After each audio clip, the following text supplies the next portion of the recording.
Chapter 650. Dwarves were all straightforward people. Unless it involved secrets, they would usually say whatever they thought. Otherwise, why would the gun called dwarf fishing rod be so famous? Muradin's big mouth pushed Gavin Rad directly onto the fire. Apart from Theon, after a brief moment of confusion, almost everyone held in their laughter until they suffered internal injuries. Gavin Rad was also a big mouth. He had just finished talking about his criteria for choosing a girlfriend, and then a boss that fit his criteria jumped out. He really deserved it. Gavin Rad almost had the urge to kill him. But the bastard Duque continued to push the poor paladin into the fire with a straight face.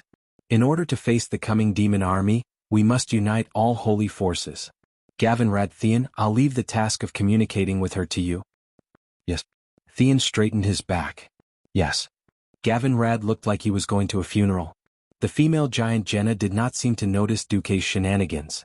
Instead, she knelt down excitedly and asked the two paladins all sorts of questions. Duque casually said, "I wish you all happiness." Then Duque patted his butt and left. This was a small step for Gavin Rad to sacrifice himself, but it was also a big step for the great cause of the Holy Light. May the Holy Light fool you. If in the future books like Interracial Love Under the Banner of the Way of the Holy Light, or The Unspeakable Story of the First Paladin and the Female Giant of Holy Light appeared in Azeroth, or even tricked the rookie paladins later on, Duque said that it had absolutely nothing to do with him. After leaving the hall, the bastards finally could not hold it in and burst into laughter. Haha. I'm dying of laughter. I want to ask, if Gavin Rad and that Jenna had a child, how tall would his child be? Muradin was the first to fire. Ronan replied stupidly, generally speaking, it seems difficult to have children of different races. But there are exceptions. For example, Miss Jessie Farrell in the Stormwind Fleet has dwarven blood. And elves and humans can also give birth to half-elves. Humans and female giants might also be possible. Luo Ning was truly stupid, but in the ears of others, it sounded like Luo Ning was seriously insulting Gavin Rad. For some reason, the three Windrunner sisters blushed when they heard the word half-elf. Of course, except for Benedict, the Bishop of Holy Light, the focus of their discussion naturally fell on the immoral topic of how humans could have children with stone giants. Without two holy knights, the vanguard of the team was much weaker. But it was not important. After dealing with the succubus disguised as a maid, Karthika and his heroic army returned to the battlefield.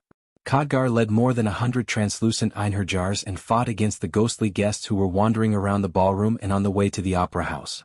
Duque breathed a sigh of relief. In fact, he was still a bit unsure about clearing out Karazhan. This was Azeroth in real life. It wasn't a game that simply ranked the strong and the weak. The people around him had all stepped into the realm of heroes. It could be said that apart from Luo Ning, who was still a sky mage, none of them were weak. On the other hand, their bodies could not be as strong and durable as in the game. Perhaps in the game, every powerful leader could withstand the attacks of hundreds of top players. Unfortunately, this was reality. After seeing Anduin and Orgrim injure each other so easily, Duque understood. Perhaps they had extraordinary reflexes and strength, and could use mysterious powers that transcended the mortal world, but deep down they were still weak mortals. The priests in this world did not have any resurrection spells. The only one who could resurrect a person was Duque. Sighing, Duque and the others had arrived at the opera house in Karazhan. Wow, so beautiful. After this place is cleaned up, can we enjoy the opera here? Sasha shook Duque's arm excitedly. Duque laughed. Of course. After dealing with the attack of the demons, you sisters can decorate the place however you want. Along the way, the ghost audience and ghost servants had all been killed by the Einherjars. Unlike monsters in the real world, ghosts usually wouldn't leave any traces after they disappeared. What appeared in front of the adventurer team was a slightly dilapidated opera house. The scale of the opera house was so large that it was comparable to the Sydney Opera House before Duque traveled to this world. Yes, it was a smaller version.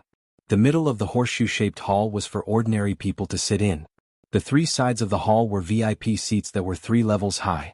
Looking at the expensive satin decorations and the beautiful tables, chairs, and tableware, it was not hard to imagine the grand occasion when King Lang and Anduin brought a large group of nobles from Stormwind to watch the opera. This was an era where entertainment was scarce. Other than the low-level clowns and bards who would perform in the market, the biggest entertainment for the nobles was the opera. It was true that the Windrunner sisters were rangers, but where did Aurelia's elegance and beautiful harp skills come from? She had also gone through strict etiquette training and a long period of musical training. Suddenly, the melodious sound of the organ reverberated in everyone's ears. Following the direction of the music, Duque and the others found that Sylvanas had sat on the huge organ on the left side of the stage. Queen Sylvanas's slender fingers danced across the keys, producing beautiful notes. In a trance, everyone saw a lush green forest, smelled the fragrance of flowers mixed with the fragrance of the earth, and heard the chirping of birds echoing in the forest. Everyone was mesmerized by it. Before they knew it, the song had ended. It was not just Duque and the others, even the Einherjars gave Sylvanas a warm applause. Sylvanas sighed. Duque, you have so many good things here. There are only 2 such national treasures in the whole of Kuel Salis. Duque shrugged. If you like it, you can come here every day. I won't be in your way. Queen Sylvanas rolled her eyes at Duque with a complicated expression. Humph. Duque was a little confused. He turned to Aurelia and asked, "Did I piss her off?" Aurelia covered her mouth and snickered. "I won't tell you my sister's secret." "Look, Duque, can I go on the stage?" Windsor pointed excitedly at the huge stage that was covered by a red curtain, her hands waving.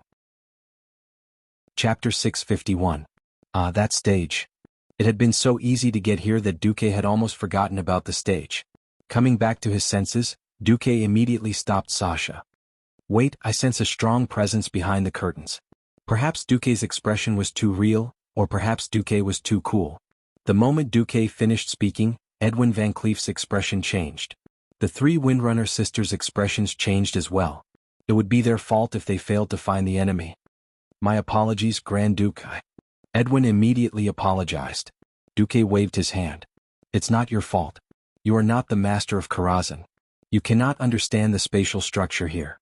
It's another world behind the curtains." Even with Duque's words, everyone stopped underestimating him. Just now, the curtains were less than 5 meters away from the audience. Because they were surrounded by Einherjars, everyone was more relaxed. Even Benedict, who was the core of the team and should be protected, was exposed in front of the stage. At this point in time, many powerful healing spells for Holy Knights had not been developed, and there were no Holy Knights who specialized in spiritual healing spells. The druids from the Night Elves had not joined the alliance yet. The priest was the main healer of the team. It was hard to imagine that if 2 arrows were shot from behind the curtains, the team would collapse. The only good thing was that this was Duque's home field. At least there was a way out. After a while, Gavinrad and Tyrion arrived. "She agreed?" Duque asked. "Yes, Lady Christine was thrown here by the spatial turbulence. Even she doesn't know the way back. If it's to fight against evil demons, she's willing to be the protector of Karazhan," Gavinrad replied seriously. The atmosphere had been good. The Bronzebeard family's big mouth had easily stepped on a certain Holy Knight's tail. "Dissy, I thought she agreed to your proposal." "Muradin, you bastard. I'll duel you when we get out." Gavinrad was furious. "Let's duel then, who's afraid of who?" Muradin was also stubborn. "All right, after we get out, it's up to you how you want to fight, but for now, don't cause any more trouble. If you really want to duel, I'll be the one to decide the weapon." Duque suppressed the 2 clowns with a single sentence. At this time, Khadgar returned. "We've cleared the ghost actors ahead, but we can't find the way. A strange spatial layer had sealed off the original path. And we found a strange spirit. A special ghost." Sasha's eyes lit up. No, it should be said that the eyes of the 3 Windrunner sisters were frighteningly bright. It was difficult for them to resist the temptation of new things. Following the passage on the right side of the opera house, Duque and the rest followed the only passage to the backstage of the stage. At the end of the passage, they saw a male ghost announcer in formal attire. Unlike the other spirits, his soul seemed to be in a completely different space from the adventurer team. No matter if they tried to touch or use elemental power to attack, they all ended up missing. However, everyone noticed that this strange spirit would ask every once in a while, "Are you new actors? Damn it, I've already informed Master that the previous scenes were all done badly. We need a new script, new opponents and new scenes."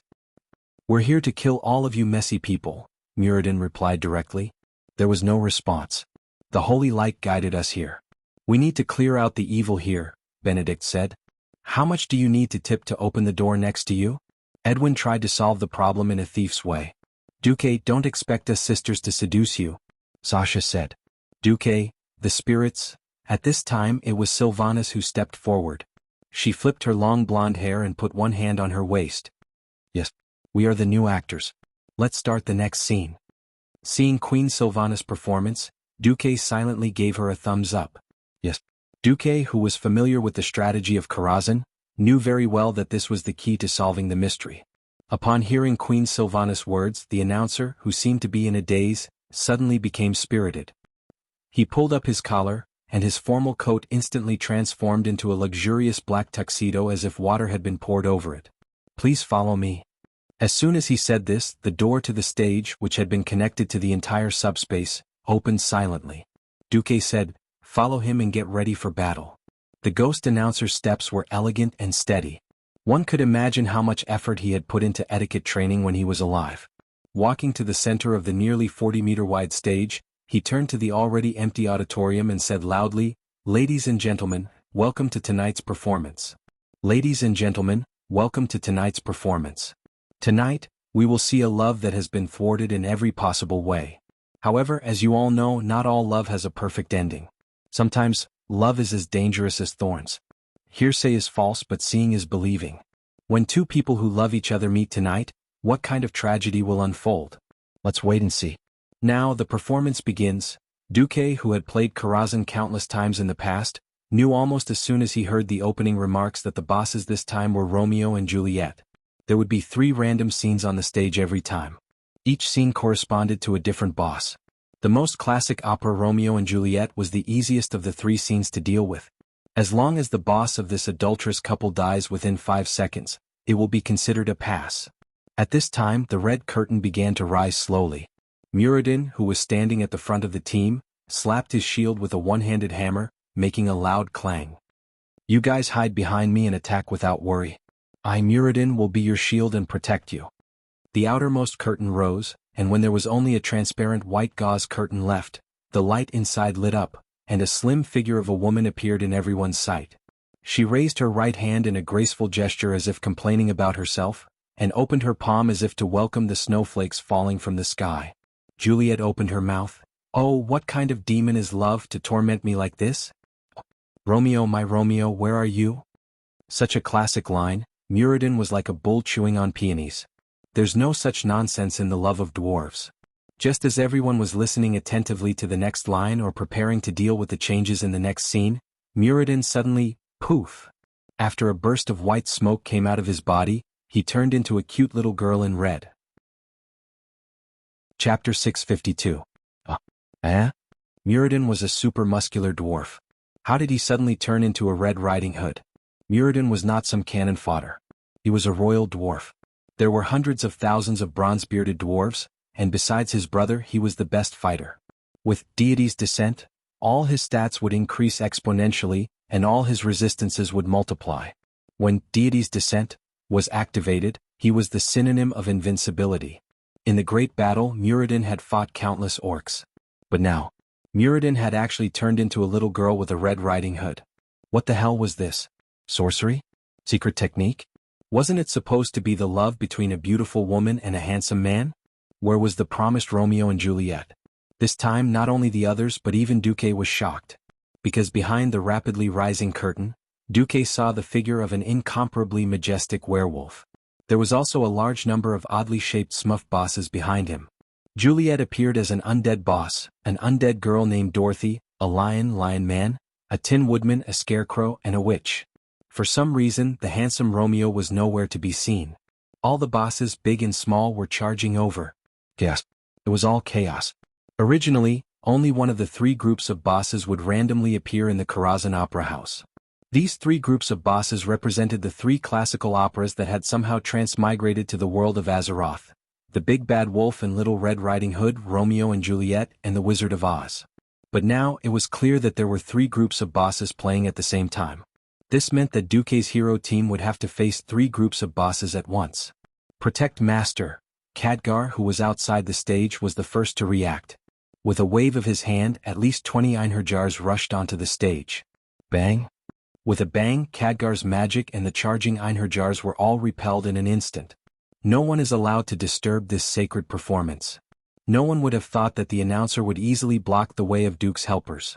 At this moment, the announcer was like a god. Master Duque? Khadgar could only stand outside the arena and worry like a madman, unable to do anything. Duque's voice immediately became everyone's highest order. Everyone scatter. Muradin run around the stage. Benedict heal the dwarf. Tyrion stand against the prettiest.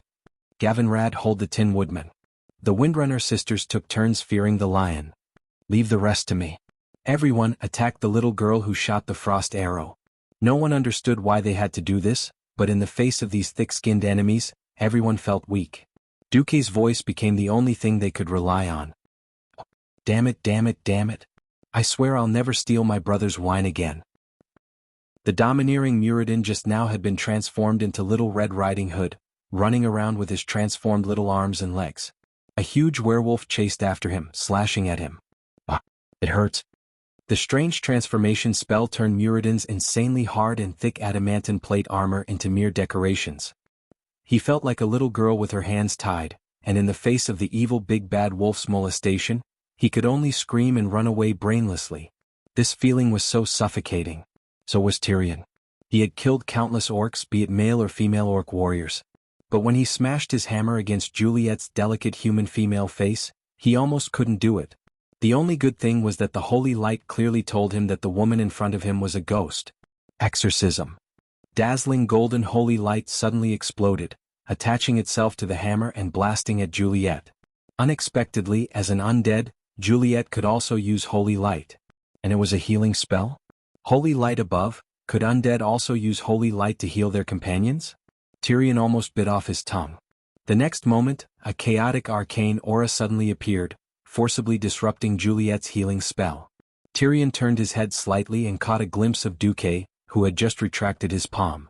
Counter magic? When all the attackers concentrated their firepower on the seemingly weak girl, Dorothy, Duque was the busiest one. As soon as he interrupted Juliet's healing, the other side released no less than 10 flame blasts with Hand of Magic, forcibly turning the scarecrow into a human-shaped torch, blindly bumping around. Not only that, but a well-timed Frost Nova had also blasted a handsome male undead thief out of the dungeon. At this moment, the undead thief stood less than 2 meters behind Benedict, the Bishop of Holy Light.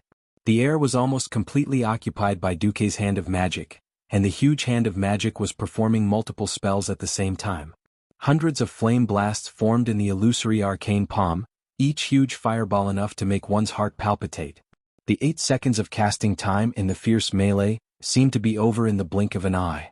However, when the sky full of fire crashed down, even the faces of Duque's own people instantly turned pale. Rumble. In his field of vision, huge fireballs whizzed past. In the first second, Dorothy was killed.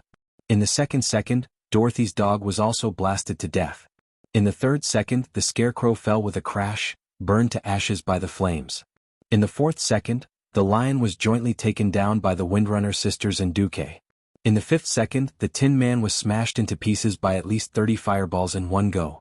In the sixth second, the witch followed in the footsteps of the other characters in The Wizard of Oz. If it was the Duque of the past, he would never have been able to make 108 Hand of Magic cast flame blasts at the same time.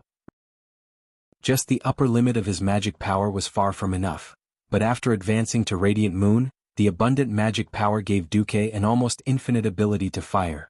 But the crisis was not over because Muradin had changed back, but this time, it was the Bishop of Holy Light who turned into Little Red Riding Hood.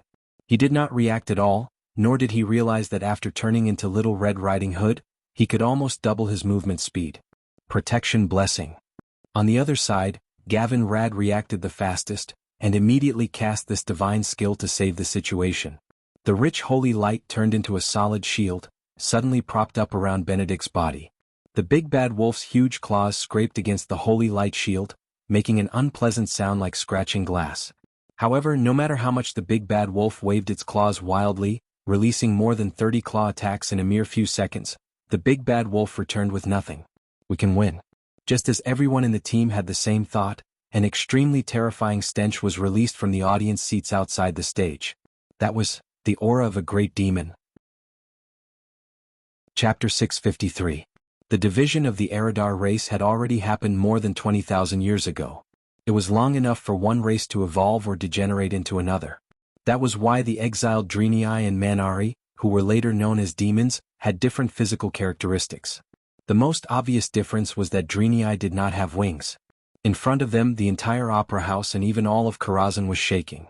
If it was a normal person, they would not even be able to stand properly. Under everyone's shocked gazes, a portal that looked like a black hole suddenly opened in the ordinary auditorium of the opera house. Countless items and wooden benches that were more than 5 meters long were all sucked in. Not only the first floor but also the curtains hanging on the huge pillars, the decorations on the balconies of the second and third floors, and the mess of tableware and wine utensils were all sucked into the air. This scene was like the end of the world. When the violent shaking stopped, a huge pure black portal with a diameter of at least 40 meters officially opened. The huge demon on the other side of the portal had not yet completely arrived in this world, but one could already hear his beastly roar. For the army. 4 kill Jaden. When Duque heard this, his face darkened. Just from this slogan that he had heard countless times, he knew exactly which big demon had come. The wild boss Kazak who had tricked countless teams in the game. At this moment, if Duque still did not understand everything, then Duque was an idiot. He had been tricked. Ever since he had tricked Sargeras, the Burning Legion had long regarded him as a great enemy. The invasion of Karazhan this time was also a conspiracy that did not exist in the original history. First, he had a big demon touch the spatial barrier of the world of Azeroth, gently provoking the nerves of the dragon aspects. It sent a signal that said, "I may come to attack you, be prepared." Then, when Duque came to deal with the outside, he first had to deal with the inside, and the spy hidden in Karazhan made his move. Duque did not know who the demon was or where it was, but it must be in Karazhan. Otherwise, there was no way to explain why Kazak would come when he had brought a group of Alliance heroes to clean up Karazhan. Perfect timing, perfect conspiracy. In the end, as long as Duque and the others were all killed here, Karazhan would become another bridgehead for the Burning Legion to attack the world of Azeroth. Defending a dark portal that could be activated at any time had already exhausted the Alliance's energy. What about another Karazhan that could attack at any time? This horrifying scene was unimaginable. At this time, Duque saw that his Einherjar soldiers had already rushed to the front, ready to fight to the death. Duque admired the courage of these brave soldiers, but not this time. Retreat. Retreat. All Einherjar retreat. The opponent was Soul Catcher, Kazak. Let the Curator and the Virgin Saintess come. Soul Catcher was a name Duke made up. However, Kazak had a skill called Soul Capture. If any person or monster was near Kazak during the battle, Kazak would immediately resurrect on the spot with Faith Spring, instantly restoring his HP to full. Back then, Duke had suffered the most because Kazak had dropped a very important item. As a result, the entire guild had no choice but to fight him with their lives on the line. Duke didn't know if the Kazak of this world had such a shameless move, but it was better to believe it than to not believe it was definitely not wrong. Let's go. Khadgar's handsome face was filled with unwillingness. Out of trust in Duque, he gestured, and the Einherjar soldiers quickly retreated from the opera house. It was the end of the world outside, but there was also a fierce battle inside. Without Duque's urging, almost everyone was using all their strength to attack. Thanks to Duque and Ronin's crazy firepower, the 6 bosses of the Wizard of Oz had already fallen. Don't panic. Control Romeo and Juliet, kill the werewolves first. If you can't catch the werewolves, open fire. No one knew how Duque knew how to deal with the enemies, but this did not affect their trust in Duque. If not for Duque's command, the team would have been reduced when the enemies swarmed them. Everyone was in a sorry state, and the big demon that was about to come out made everyone nervous. But these were all heroes in the Alliance, and the more nervous they were, the calmer they were. Seeing that they could not help, Gavin, Rad and Theon looked at each other and used sanction to knock Romeo and Juliet unconscious. *CK. The 5 Silver Saints were so strong that they could even knock out bosses? At this time, it was Sylvanas's turn to become Little Red Riding Hood.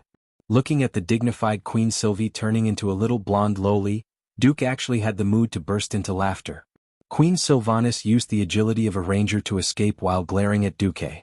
Duke snickered, but his hands did not hold back. Everyone opened fire. Aurelia and Sasha immediately used rapid shooting. A purplish-blue arcane light erupted from Duque and Ronin's bodies like a volcanic eruption. Ronin used the ultimate arcane skill, Arcane Energy. Duque used the top-tier metamagic ability, Arcane Energy Storm. But after Duque became a Radiant Moon Archmage, the effect changed. After activation, spell damage would increase by 200%, mana consumption would increase by 100%, and the effect would last for 20 seconds. The power and mana consumption would increase, but the duration had to be shortened. This was because such a terrifying ultimate skill was a huge burden even for a Radiant Moon Mage's magic circuit. At the same time, the accessories on their bodies were activated again. When unruly will and cruel tricks were activated at the same time, the audience felt like they were listening to a singer sing a song. It was as if the song had reached the highest note, but at the next moment, it went up an octave higher. They climbed to the peak only to see an even higher mountain behind the clouds. There was a mountain higher than the one before and the peaks were endless. Especially when Duque poured all his mana into the 108 mage hands to cast Flame Blast. Everyone could vaguely hear the terrifying roar of thousands of warships firing at the same time. Bang! The stage was as bright as day, and almost everyone could not open their eyes from the blazing light. This was the first time Sylvanas' face lost all color. Even though she knew that those larger flame explosion fireballs weren't aimed at her, that scorching aura, that terrifying feeling of death brushing past her made her scalp go numb, her entire body covered in goosebumps. Duque, if I die, prepare to be single for the rest of your life. Queen Sylvanas finally could not help but curse. Chapter 654. History often said that Sylvanas was the most rebellious among the Windrunner sisters. Duque did not feel anything about that, but he did now. I haven't hit your head yet, have I? Why are you panicking? Duque could not stand Aurelia and Sasha's nervousness, as if the one who was going to kill Sylvanas was not the ferocious wolf behind her, but Duque. Duque knew that Aurelia hated the orcs because her brother, Rira's Windrunner, was killed by the orcs. He also knew that if anything happened to Sylvanas, his sisters would say goodbye to him, but Duque was furious. Duque retracted his 10 fingers, and the fireballs that were already close to Queen Sylvanas got even closer. Queen Sylvanas felt like she was about to pee her pants. That's right. She was only a high elf ranger, not the forsaken queen in history. She would feel pain if she got hurt and she would die if she got hurt. Originally, rangers relied on high agility and evasion to survive, but now she was a weak little Red Riding Hood who had nothing but her quick feet. Looking at the overwhelming fireball rain that covered the sky and covered the earth, there was no gap at all. Queen Sylvanas almost suspected that Duque was trying to kill her on purpose. Not just Queen Sylvanas, but the other 2 sisters were also so nervous that their hearts were in their throats. Time seemed to have frozen. Duque's astonishing control over his spells that far surpassed that of a level magician was on full display. 36 pyroblast fireballs shrunk the moment they touched Little Red Riding Hood. They shrunk from the size of a water tank to the size of a fist, but that did not mean they were weaker. The fireballs that were as bright as the morning sun suddenly became brighter than the afternoon sun. These fireballs were like living creatures. They even dodged Little Red Riding Hood's transformation into a tall and slender elven beauty, passing through her hair bun, ears, neck, armpits, and even her crotch at high speed. In the next moment, all of them landed on the big gray wolf behind Queen Sylvanas. There was no thunderous explosion, only a series of silent impacts. It was as if someone had smashed a heavy hammer into a large, berserk werewolf's body. Sylvanas looked back and saw the 36 fireballs combine into one and fiercely hit the big bad wolf's belly. Then they suddenly shot up and hit the big bad wolf's chin. Finally, they made a circle in midair and landed on the big bad wolf's face. The lightning-fast fireball attack was too much for the eyes to take in. If it weren't for the Rangers' dynamic vision, they wouldn't even know what was happening. They would only think that an invisible giant had punched the big bad wolf with a gorgeous combination of punches. The 3 Windrunner sisters watched with their mouths agape as the big bad wolf was blasted into the air, where it suffered the combined attacks of the 108 hands of magic in Duque and Garanon. Each of Ronin's arcane missiles was as big as a basin. Every time Duque unleashed his arcana technique, he could feel the air around him tremble violently. The huge attacks converged on the huge werewolf, and in less than a tenth of a second, it was swallowed up. Queen Sylvanas gritted her teeth and stared at Duque. She was about to lose her temper. Second sister, wait. Sasha suddenly said. Look. Aurelia reminded her second sister. Sylvanas turned her head. She was so shocked that her cloak was completely soaked in cold sweat. The thing that fell from the sky wasn't a werewolf at all. Although the iconic black bat wings had become incomparably tattered from the violent magical attacks, the sharp horns on the werewolf's head and its claws that had grown a size larger clearly told every Alliance hero that this was not a werewolf at all, but a rare high-ranked elite demon. That's right.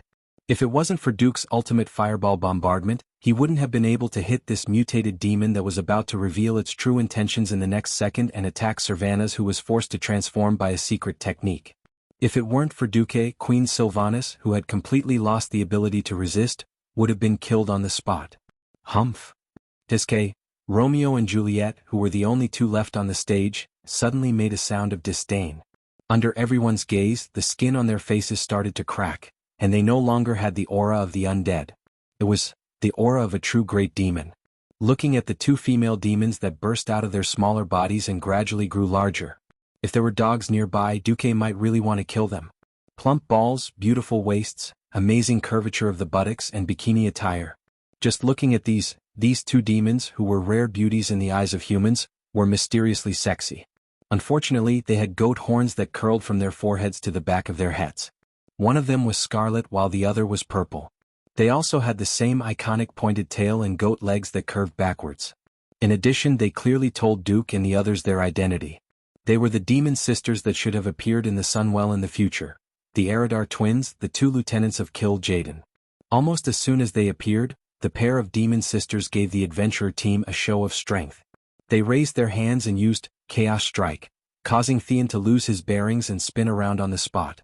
The other also waved her slender hand, and Gavin Rad was already bathed in flames, dancing in the flames.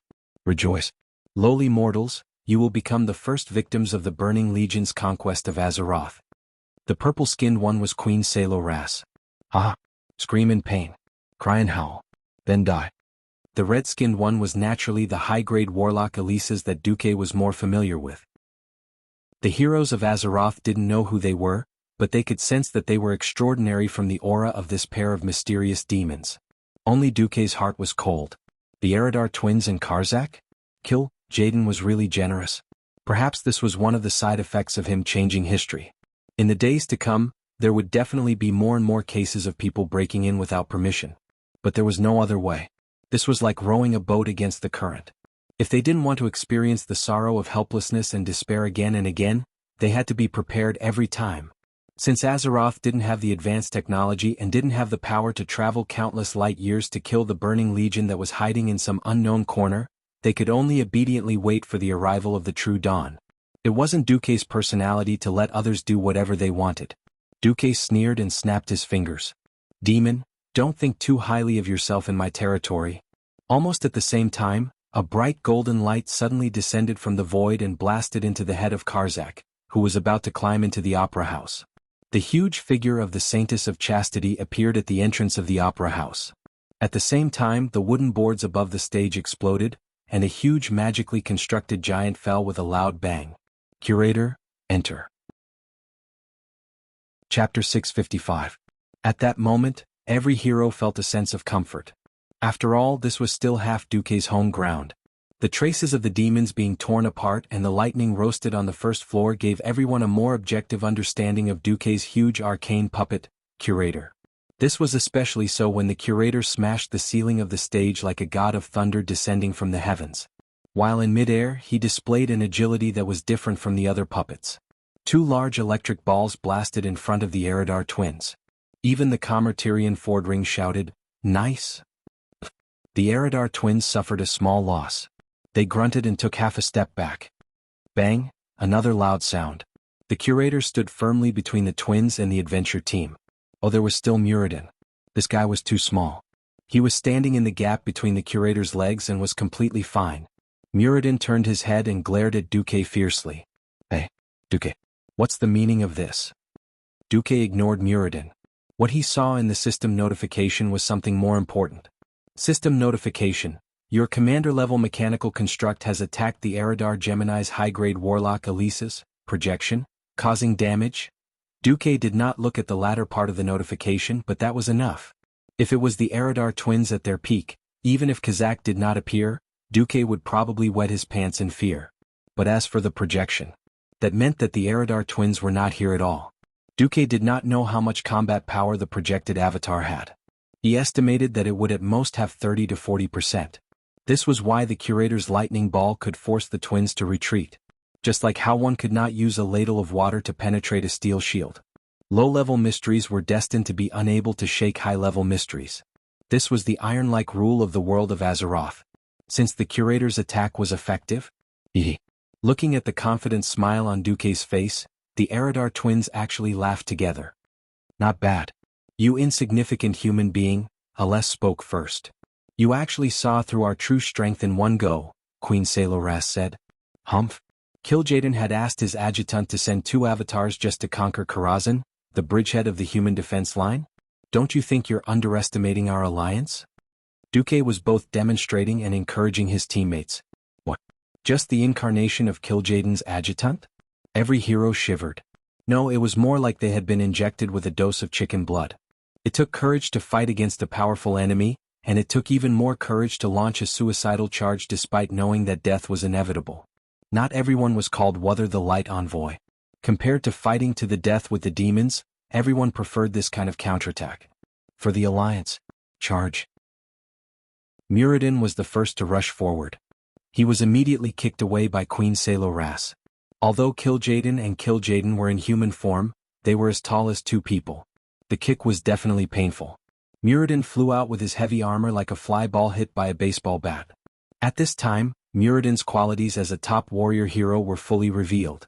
Even when he had nowhere to borrow strength from in the air, Muradin still had the time to activate the warrior's special skill, Intercept.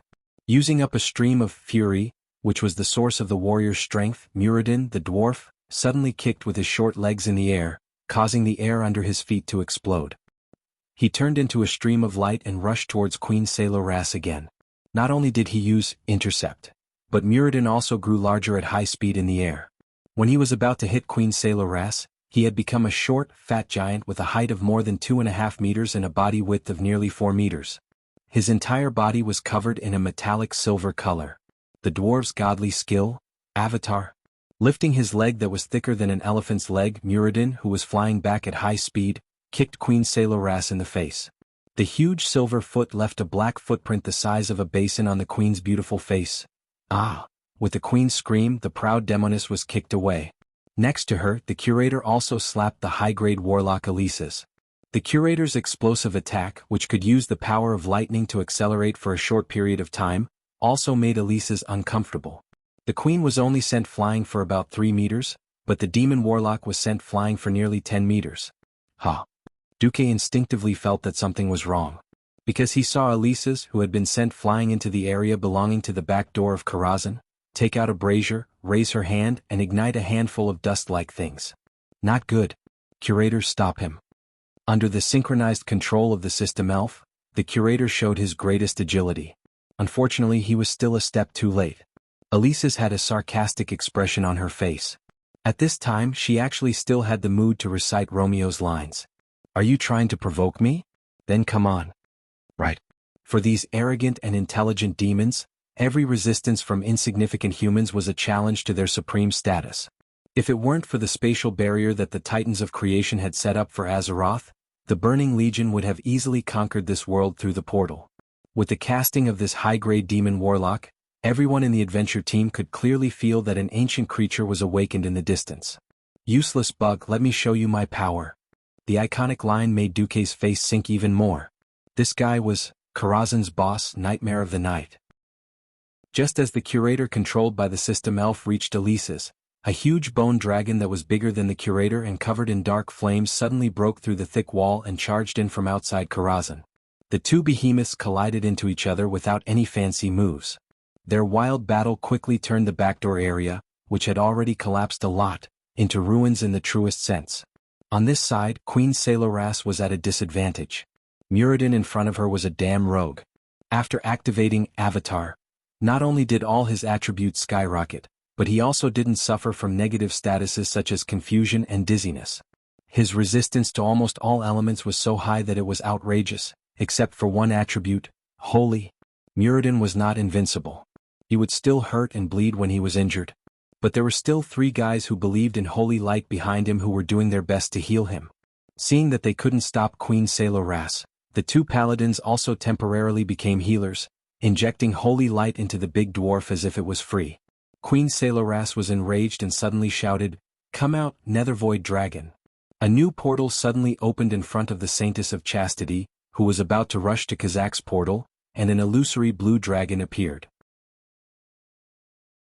Chapter 656. The huge horn and the 3 mysterious rays that shot out from the void constantly strengthened the strength of the giant dragon. Alright, another boss of Karazhan, the Nether Dragon. At this time Duque really wanted to eat someone up.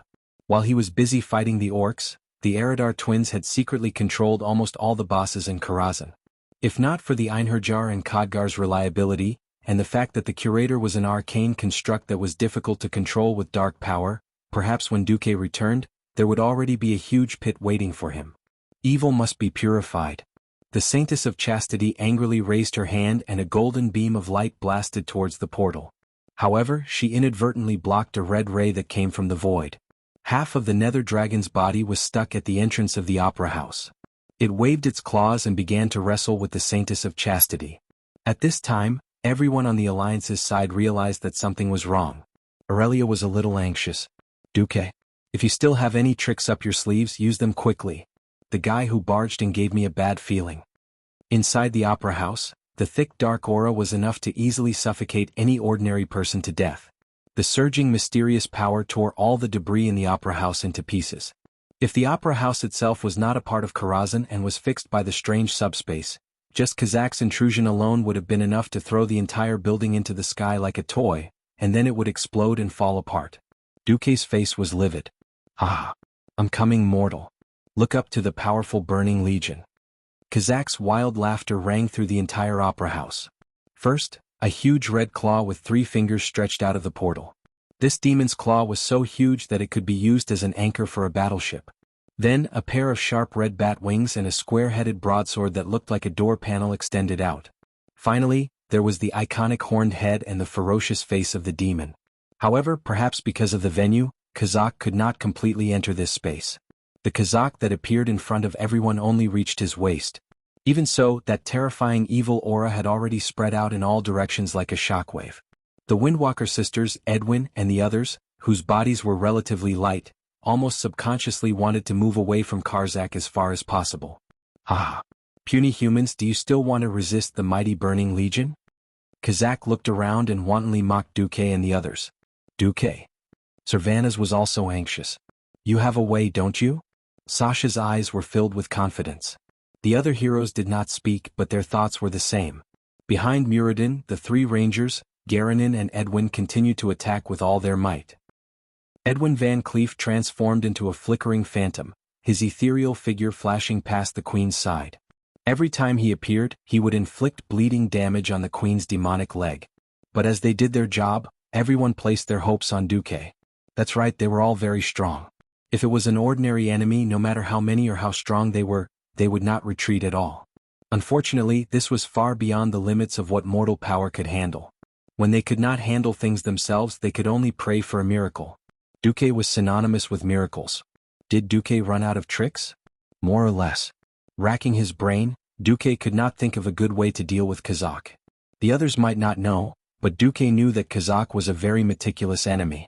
If this bastard was not killed in 3 minutes, Kazak would enter a berserk state.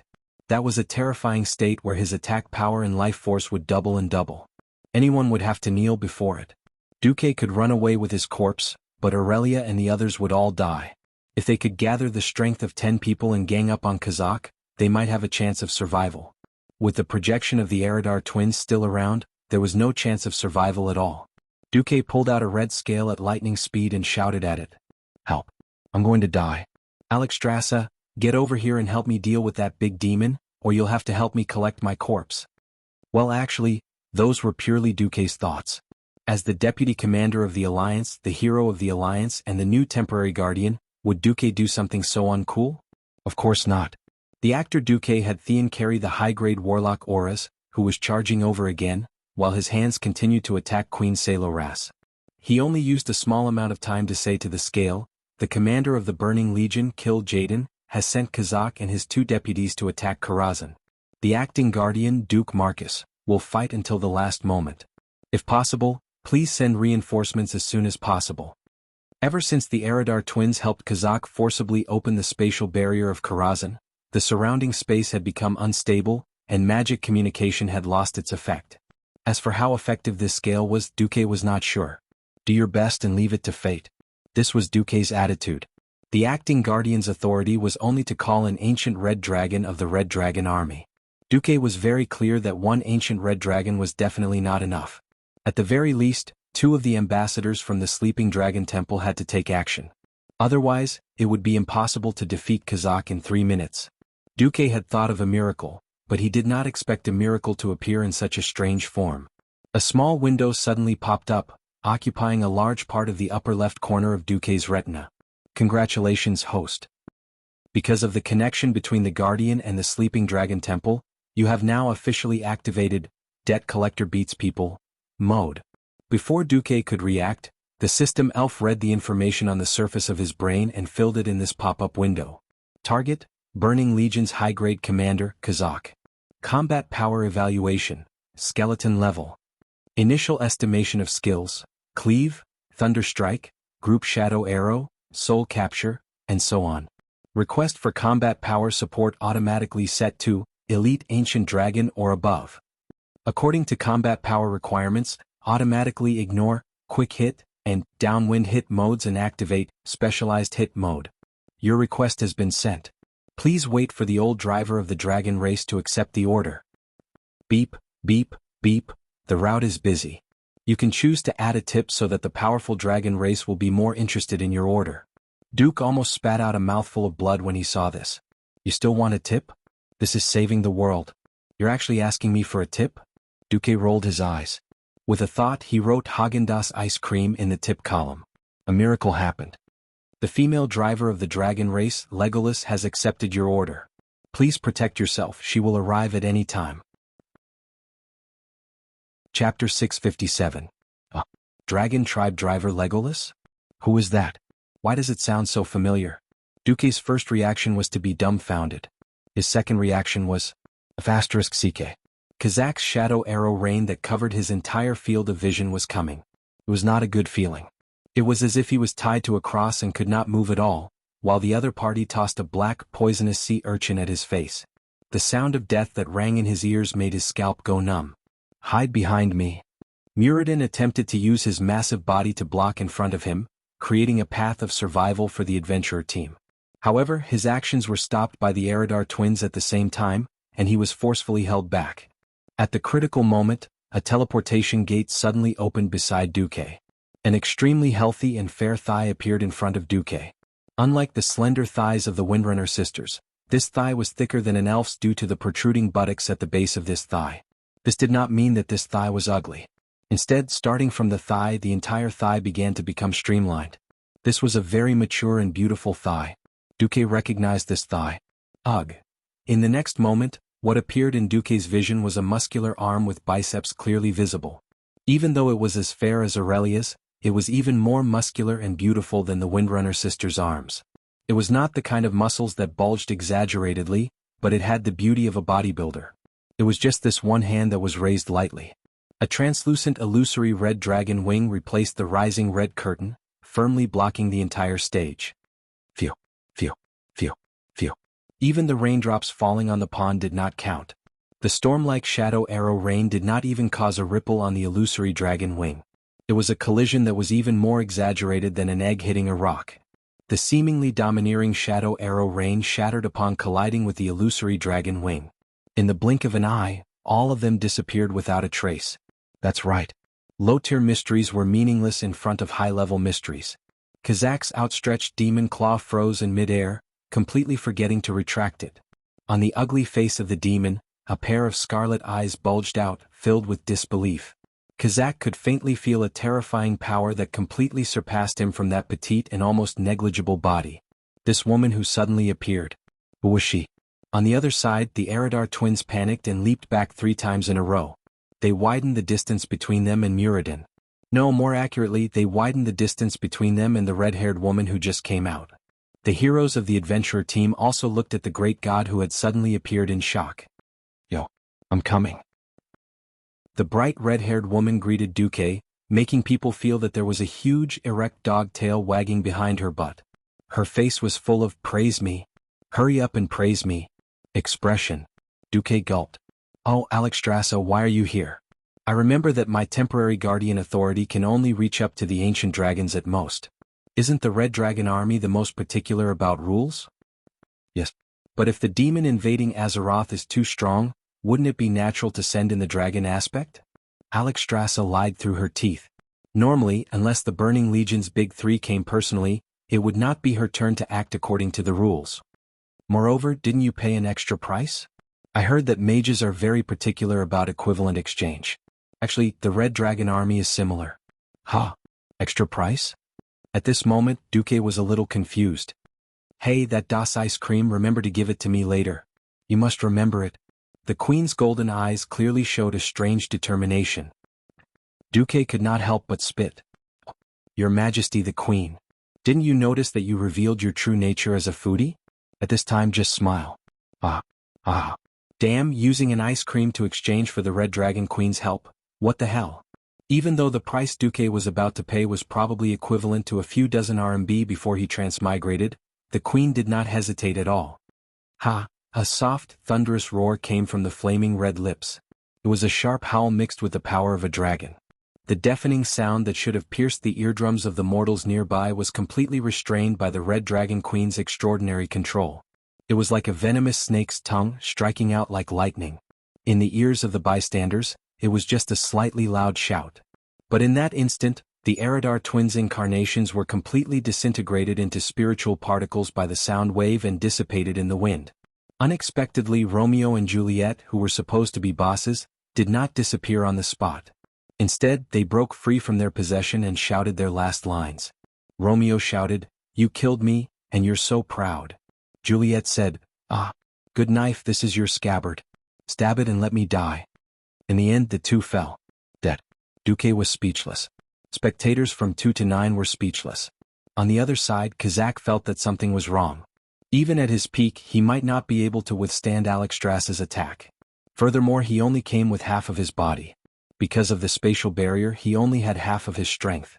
The Eridar twins were just projections. Their deaths were not to be regretted. Even if they were killed by the Queen's sound wave, they would at most lose a few % of their souls. Kazak had come in person. At this moment, Kazak wanted to cry himself to death in the toilet. Ah! As he shouted, Kazak made his last struggle. The sword in his hand that was more than 10 meters long drew a cold arc in the air. He used all his strength to slash at the Red Dragon Queen in the middle of the stage. Umph! Disdain flowed out of her golden eyes. She walked forward casually, feeling completely defenseless. Her steps were so light that it seemed like she was going for a picnic. It was not like a warrior's footsteps at all. Kazak almost couldn't help but laugh. For the first time he saw the light of victory. Yes, dragons were indeed powerful creatures. Their bodies were also top-notch.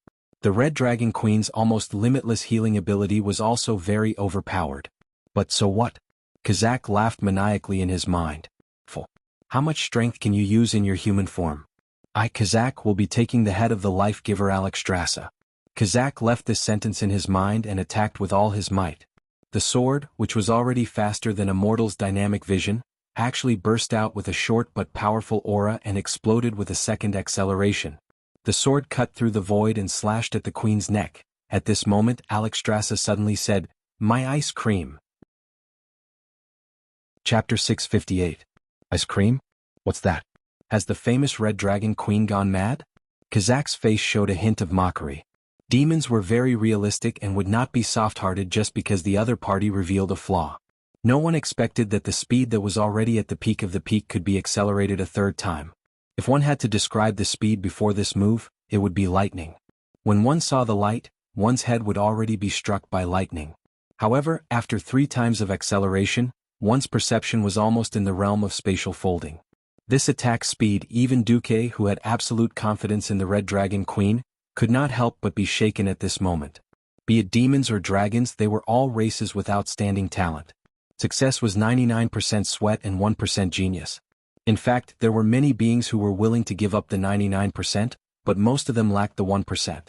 Those who had the 1% were already envied and hated by others. Yet, this fellow was willing to put in 10 times the effort of a mortal. Kazak's sword was just that fast. Whether it was the angle, the strength of the force, or the perfection of the demonic power, everything was impeccable. This was no longer a simple talent. Without millions of practice, it was impossible to have the power to step into the realm of the extraordinary. I'm going to kill Alexstrasza. Kazak was very sure. Unfortunately, what happened next made this great demon, who had experienced countless battles, dumbfounded. If Alexstrasza used the advantage of her petite body to dodge at the last moment, causing the sharp slash of the beheader sword to miss. If that was the case, perhaps he could admit that he had underestimated the agility of the dragon aspect in human form. But, the Red Dragon Queen only raised 2 fingers. Yes. She used the tips of the slightly sharpened scarlet nails on her index and middle fingers to easily catch Kazak's terrifying attack that seemed to transcend space. Just by looking, it was obvious that this terrifying giant sword was more than 10 meters long and weighed in the unit of tons. However, the queen seemed to be picking up a fallen flower petal, so gentle and satisfied. Kazak's huge body, which was several stories tall, and the queen's standard human body, staged the greatest irony on the stage of this Karlahim theater. It felt as if the entire spacetime had been completely frozen by this attack. Kazak wasn't the only one who was desperately trying to inhale air into his lungs. Duque and the others were doing the same. How is this possible? It was very interesting. Both sides let out the same cry of surprise. Soon after, the team of adventurers started to pant so low that it was almost inaudible. At this time, the Red Dragon Queen emphasized, "I want it today. What do you want?" Even Duque, as the person involved, took a full 3 seconds to realize that this was connected to the previous, "my ice cream." This foodie actually said, "I want the ice cream today." Duque pointed at Kazak in annoyance. "The faster you get rid of this guy, the more time I have to get your ice cream." Even though Duque was clearly talking and laughing with the queen, Kazak was deeply afraid of the unparalleled sense of control that Duque and the queen exuded during their conversation. The queen's eyes moved, and the aura that burst forth from her gaze seemed to make this big demon feel as if the sky and earth were collapsing. Yes, whether it was the sky or the earth, it was all on his side that was collapsing. The surrounding temperature suddenly rose by more than 20 degrees. Even the air was buzzing, as if some invisible, mysterious power was rippling through the entire theater. The next moment, Kacha. A crack suddenly appeared on the portal around Kazak's waist. Immediately, an illusory dragon head appeared right above Kazak's body. The vanguard and commander of the Burning Legion could only watch in despair as the translucent dragon head suddenly spat out a terrifying dragon's breath of over 10,000 degrees. Asterisk whoosh. Asterisk the dragon's breath that could burn everything turned into a huge pillar of fire and poured down on Kazak's head. There were no splashes of flames and there was no magma. Under the extraordinary control, every drop of dragon's breath that tried to leave the range of the fire pillar was pulled back and continued to burn the body of this big demon. On the huge body that was several stories high, the hard skin of the demon was quickly decomposed by the high temperature. The strong muscles rapidly withered, and the strong bones were charred black at a speed visible to the naked eye. In less than 5 seconds, this big demon that could turn the whole of Karazhan upside down, was dead. Alexstrasza suddenly frowned. What? Damn, most of this guy's soul did not pass through the portal. He escaped. The queen spat angrily. Duque did not care too much. That's right. Demons are all like this. They seem very fierce. In reality, they are more afraid of death than anyone else. Duque's conclusion caused the people around him to burst into laughter. The queen raised her hand and a huge translucent dragon claw appeared in midair. It grabbed Kazak's remains and pulled the entire demon corpse out of the portal for her. After Kazak's huge body went through the baptism of incineration, all that was left were useless ashes and a pile of Kazak's treasures. Duque, do you want it? The queen did not care about these things, so naturally, Duque took advantage of it. Yes, why not? It's only fair to kill the enemy and take the spoils of war. Defeating the boss without looting the corpse? That was a crime in every sense of the word. I'm committing a crime. Even though Duque was recognized as a black hand in the game in his previous life, he would not give up on looting the corpse. As for the black hand, one had to have the ability to defeat the boss to be qualified to be a black hand. If you don't let me lead the group, you won't even have the chance to see the black hand looting the corpse. The evil Duque firmly defended his black hand actions in the game. An icicle spell swept up a small tornado and cooled down the high-temperature ashes at the same time. The excited Duque quickly used the magician's hand to take out a staff with a head that looked like a small drum and 4 strange feathers. Duque tossed it to Ronan. Amber seal, perfect for you. Thank you, teacher. Ronan accepted it happily. Duke gave a one-handed hammer called Skybreaker to Muradin and the 2 holy knights to discuss how to split it. He then gave the cloak, Escadar's fur, to the Windrunner sisters, and finally gave a pair of gloves called Leather of Bad Luck to Edwin. Finally, he found what he wanted the most, Shadow Eye. Chapter 659. Although the shadowy eye was theoretically something that Kazak would drop, theory was theory. Even his Karazhan had been ambushed by a demon. Perhaps Kazak's transport captain was so stupid that he didn't bring it with him? Seeing how Duque was so interested in this palm-sized, darkness-shrouded, and seemingly moving eyeball, if Duque wasn't a hero of the Alliance standing at the forefront of the fight against evil, anyone would think that Duque was a sorcerer who had fallen into evil ways. Aurelia wanted to say something but stopped. For the sake of Duque's image, she didn't choose to ask on the spot. She even secretly pulled her two curious sisters aside. But while she could hold back, guys like Muradin couldn't. He opened his big mouth and said, "Hey, Duque, what do you want this thing for? I don't think it's good. Do you want a paladin to hammer it?" Gavin Rad was curious. He was sure that Duque must have an explanation. But Tyrion stepped forward without hesitation. Duque smiled. "The shadowy eye is certainly not a good thing, but I want to remind everyone that in the future, there will be another thing called the Holy Eye appearing in this world. When they were combined, there would be a chance to obtain a blessing staff. This would be a great and noble staff. If you don't trust me, I can temporarily seal this shadowy eye in the Holy Light Church in Stormwind. The Holy Light will not betray your trust, Your Excellency." Benedictus smiled and nodded. When everyone heard this, they immediately felt relieved. Intentionally or unintentionally, Duque glanced past the Bishop of Stormwind, Benedictus. The blessing staff, the most sacred thing in a priest's heart. Even as the years passed and people changed, many priests still placed such a special epic staff in the corner of their warehouse. It was the best wish and memory of a generation of priests. But Duque knew Benedictus' background. The blessing staff was a sacred treasure, and Duque would not give it to this guy. On the other side, the battle between the two bosses continued. Duque had everyone help the Virgin Mary deal with the Void Nether Dragon, but he and the Red Dragon Queen didn't move. "Duque, you're not going?" Everyone was a little puzzled. Duque's smile gave people a sense of absolute confidence. "I won't be going. If I or Her Majesty Alexstrasza takes action, it will be over in an instant. In the future, everyone might have to face all kinds of powerful enemies with strange abilities. This is a rare opportunity to train. Everyone, please use your wisdom and courage to deal with this Nether Void Dragon. Yes, please replace Miss Christine first. With her help, it's meaningless."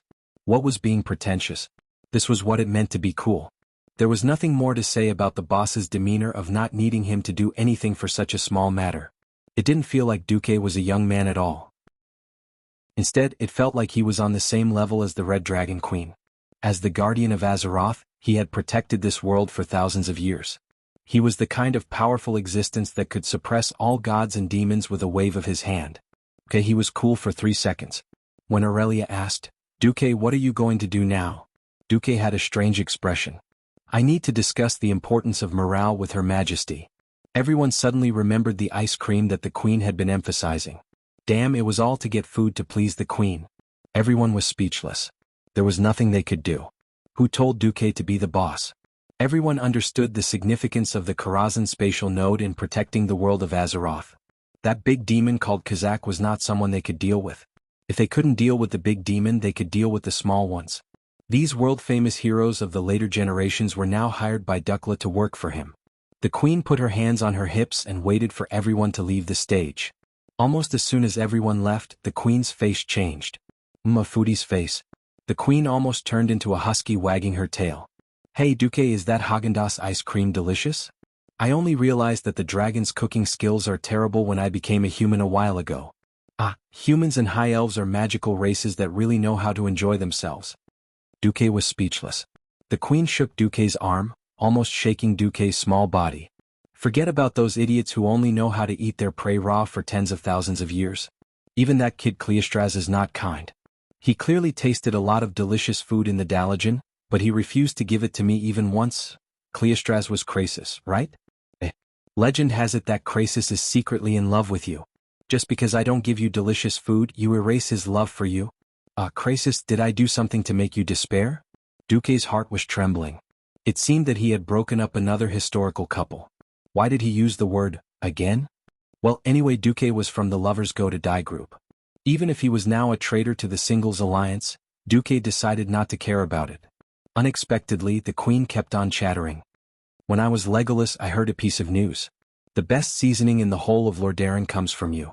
I didn't expect you to be a gourmet supplier. Yes. If I could travel back in time, I would definitely write a book called The Gourmet Supplier and dominate the Dianyang website in 2016. What a joke. Only Duque himself knew that it was not that his cooking skills were good enough, but that the food and seasoning methods in this world were too lousy. Even the white bread that was considered superior by the world was worlds apart from the bread that was fermented with yeast, bulking agents, and additives before Duque traveled through time. Because of transportation, salt was not available in many places. There was no butter, no peanut butter, and they had to eat dry, tasteless bread every day. Duke was too lazy to complain about all kinds of terrible things. At that moment, Duque became the master of China. At that moment, Duque became the god of cooking in the spirit of the halberd eaters. The best actor Duke looked at the queen with a sacred aura and said solemnly, "True delicacies of the world need time, love, and creativity to polish them. Things made in haste will never be perfect. Alexstrasza, do you trust me?" The queen quickly nodded like a chick pecking at rice. "Give me 3 days. I will make Häagen-Dazs ice cream that will satisfy you." Duque mourned in his heart. "Sorry. Häagen-Dazs Duque, may ruin your brand." Chapter 660. Logically speaking, there was a reason for everything's success. So big that humans dominated the earth. So small that the success of Häagen-Dazs ice cream. Although Duque always felt that Häagen-Dazs was too sweet, many people in his previous world would easily think of it when they thought of the best ice cream. Of course, it was impossible for a half-transmigrator like Duque to make an identical ice cream under the Häagen-Dazs brand. Duque's biggest advantage was that no one in Azeroth had ever eaten an authentic Häagen-Dazs. If this wasn't a war-torn world, Duque was absolutely sure that he could become the richest person in this world with just his transmigrator knowledge. Don't ask why Duque knew how to make ice cream. Forget that there were no female creatures in the Temple of the University of Technology. There was only one small shop within 3 kilometers of the university. Not only did they sell pineapple beer, they even dared to refreeze the melted ice cream after the power was cut off. In a fit of anger, Duque and the other animals didn't have ice cream to make themselves. So they remembered it. Don't ask why they ate ice cream in the middle of winter. Didn't they see that the person who was drooling over it was actually a super female dragon? Her stomach was full of stomach fire. Dragon breath. How could it not be hot? That wasn't a problem at all. And the insidious Duque, in order to maximize the effect of nothing, had specially carried out a contrast battle. So, while the 9 heroes of the Alliance fought to the death downstairs, Duque and Alexstrasza slipped to the rooftop of Karazhan to make food. After a few teleportations, Duque got what he wanted. After Prince Malcheser knelt, the rooftop of Karazhan was empty. The queen sat cross-legged on the fence, looking left and right, smelling the increasingly rich fragrance in the air. She was so moved that she was about to cry. On the left was a whole roast cow. The red dragon had eaten roast beef quite a bit. Duque's method was more authentic. After removing the internal organs and peeling off the skin, Duque used hands of magic to fix the cow's body on a special iron frame and then put various spices into the cow's body. Well, ever since he made mustard, Duque had invested at least 100,000 gold coins in seasoning. He didn't have cumin anymore, but he still found a lot of similar things. He spread the seasoning paste evenly over the cow's body and used only a dozen hands of magic to carry the iron frame to a special pit for roasting the cow. The pit that was specially made for roasting the whole cow looked like a tin can. It was built with bricks and was about 4 meters long, 2 meters wide, and 2 meters deep. The cow was placed in the pit, and at the bottom of the pit was a blazing charcoal fire. As long as the beef was roasted over a charcoal fire for a few hours, the color of the beef would slowly turn golden. The golden color signified a bountiful harvest, which meant that the whole beef was cooked. Duke had asked Alexstrasza if she could wait. The queen said, "It's fine. I have plenty of time." For a dragon that had lived for more than 20,000 years, what she lacked most wasn't time, but new things. Duque suddenly realized that the gadgets he brought from Earth that couldn't be found in this world could be very attractive to these guys who had almost infinite lives. Fine. The food supplier, Duque, went back to work. Since it was fake Häagen-Dazs ice cream, simple ice cream couldn't satisfy the queen, or to be more precise, Duque's appetite. What Duque was going to make was red bean ice cream. He asked the system elf to pick out the impurities in the red beans with hands of magic and rinse the pebbles. Soak the red beans in cold water for 1 hour, add water, and cook the red beans using the method of boiling the water 3 times and braising 3 times, boil the water 3 times, then turn off the heat and simmer for half an hour, repeat 3 times. At the same time he broke the eggs into a small basin. He couldn't find a beater in a hurry, but it wasn't a problem for Duque. He simply rotated the hands of magic in the basin at a high speed. When the color became slightly lighter, it was a success. While beating the eggs, Duque slowly added milk and sugar and stirred. Duke and Alexstrasza slowly heated it up with a low flame, chatting about trivial matters as they heated and stirred the semi-finished products. When the pot was boiling, Duque added cornflour.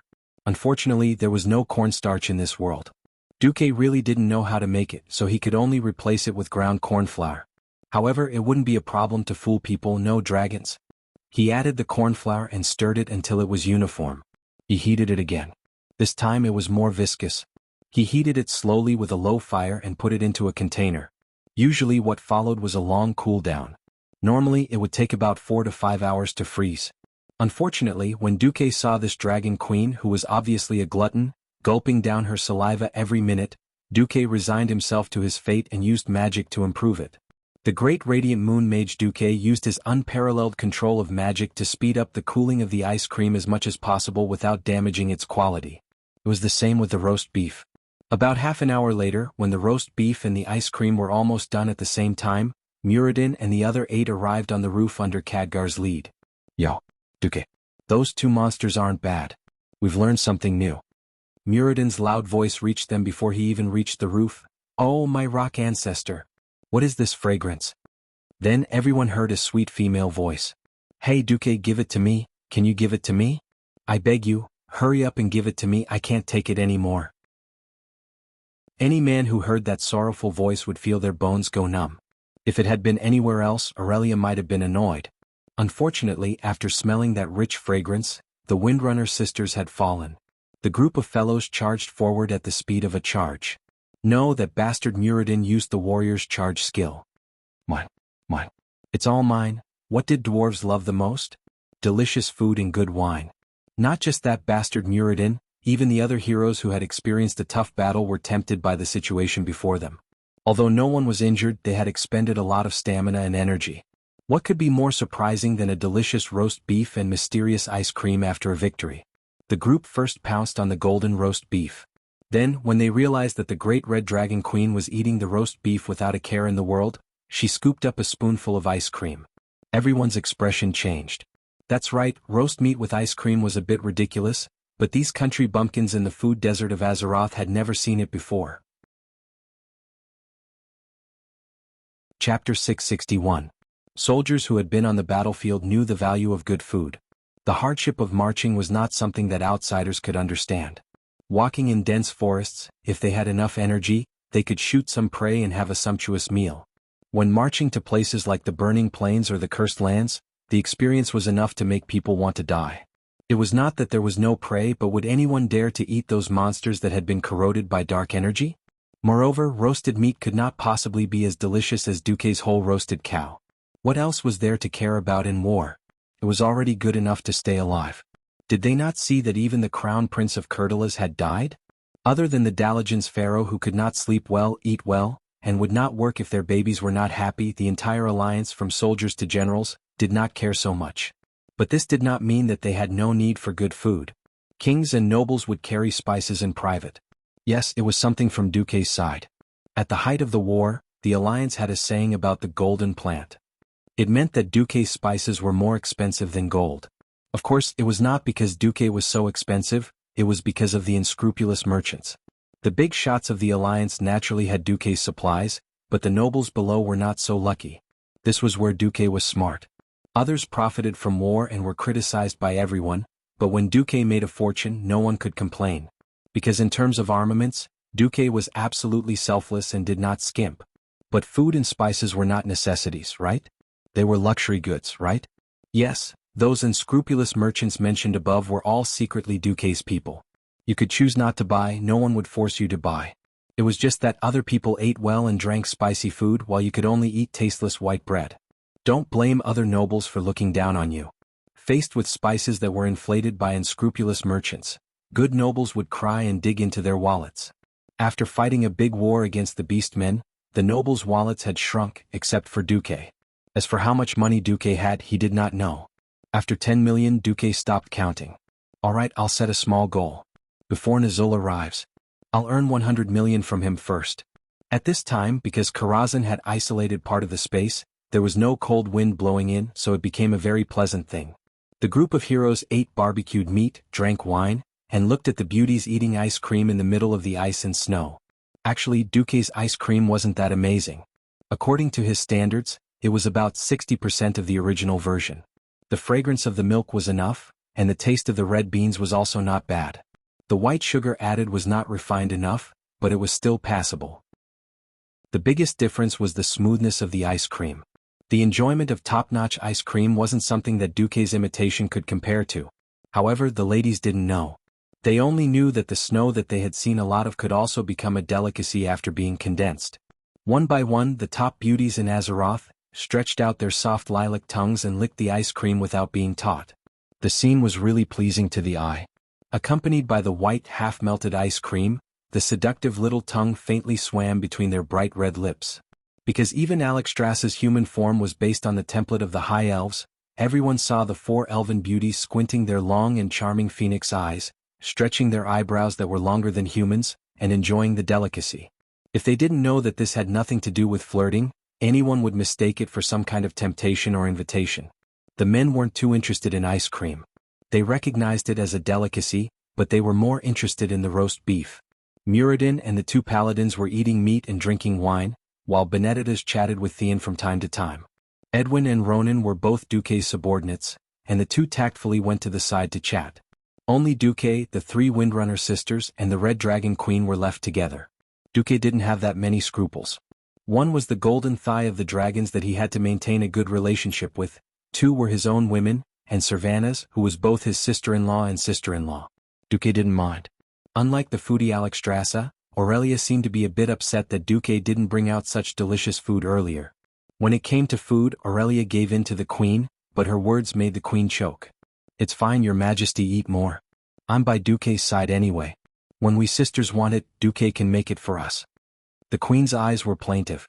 Sasha, on the other hand, didn't pay any attention. Seeing Duque looking at her, Sasha returned a slightly seductive look. She glanced at Duque in a seemingly calm but flirtatious manner, then gently licked the ice cream on her seductive red lips. She narrowed her eyes slightly and began to concentrate on melting the ice cream in her mouth bit by bit. Servanas was extremely conflicted. She looked at Duque, who was both her brother-in-law and her brother-in-law. He wasn't particularly good at fighting, but every time he did something earth-shattering. At the age of 17 he led the entire alliance and won one great battle after another. Not long after he killed Nesario, he came to borrow the Red Dragon Queen's hand to kill a greater demon.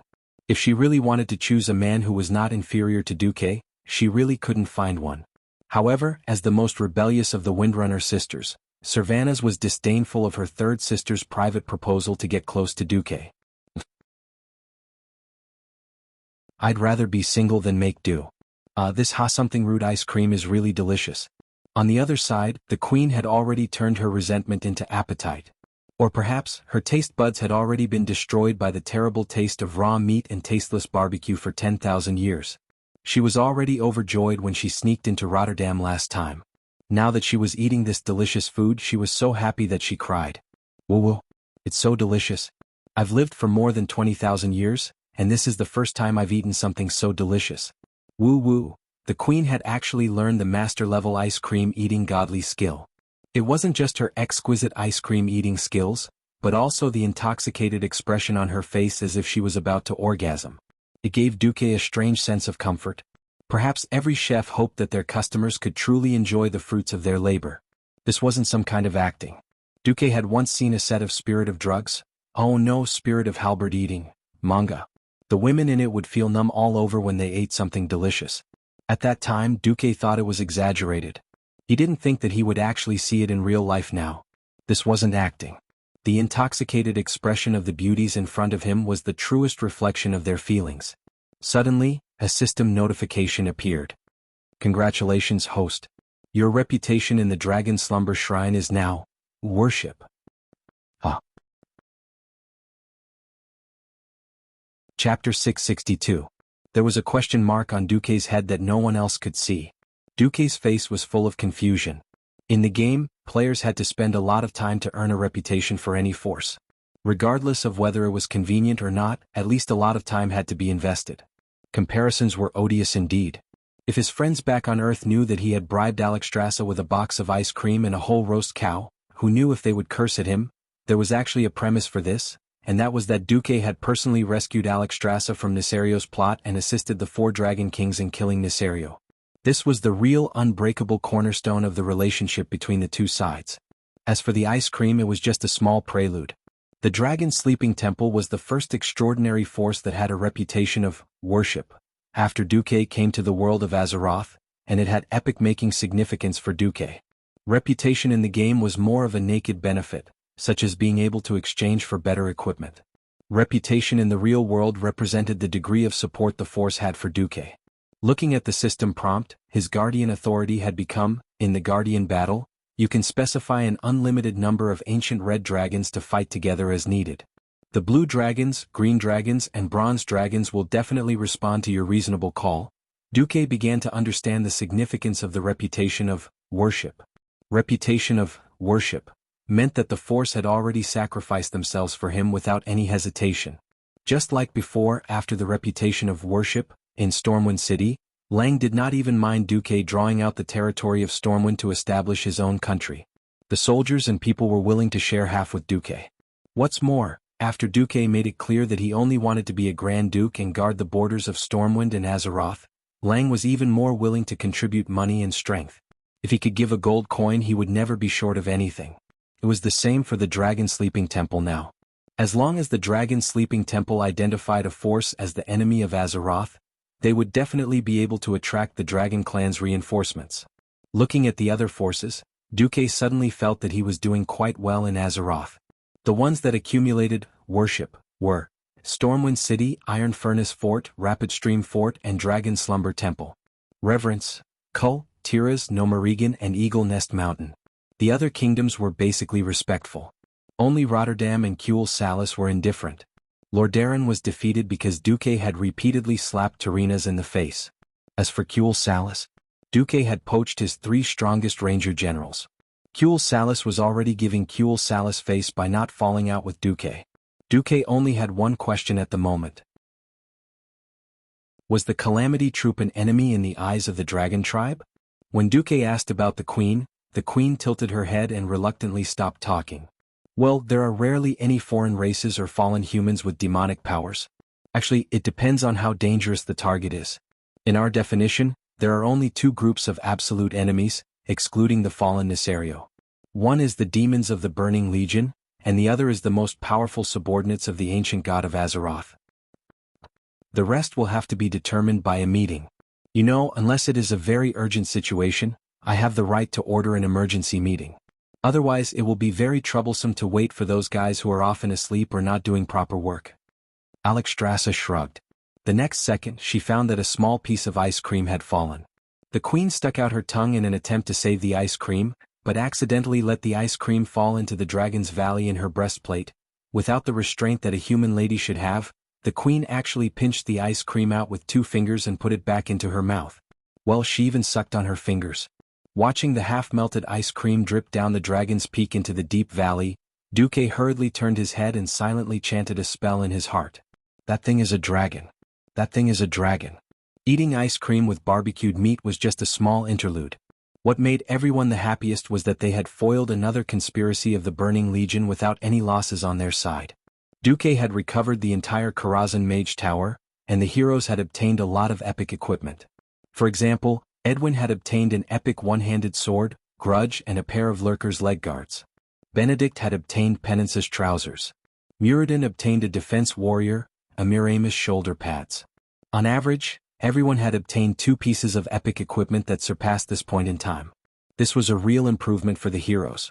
Even though they had stepped into the realm of heroes, they could not fully unleash the mysterious power contained in these pieces of equipment.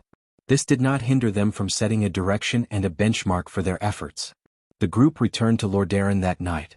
When that big-mouth Muradin spread the news of what had happened in Karazhan, the entire city of Lordaeron seemed to have experienced another major earthquake. Everyone was in an uproar. The demons were here again? So soon? It wasn't that long ago that Sargeras had corrupted and controlled the previous guardian, Mediv. Suddenly there was another conspiracy against Azeroth? Some of the Ostrich faction had wanted to deny that this was an invasion, thinking that it was a false conspiracy fabricated by Duque. Unfortunately, there were not many people who went to Karazhan this time, but the entire upper echelons of the Alliance were well represented. Apart from the people of Stormwind, there were also heroes from various fields. Magni naturally believed in his younger brother, Muradin. Benedict also represented the Church of Holy Light. Tyrion Fordring's character and his identity as one of the 5 Silver Saints were naturally recognized by the people of Lordaeron and the Paladins. For a moment, Duque was once again pushed to the top of the waves.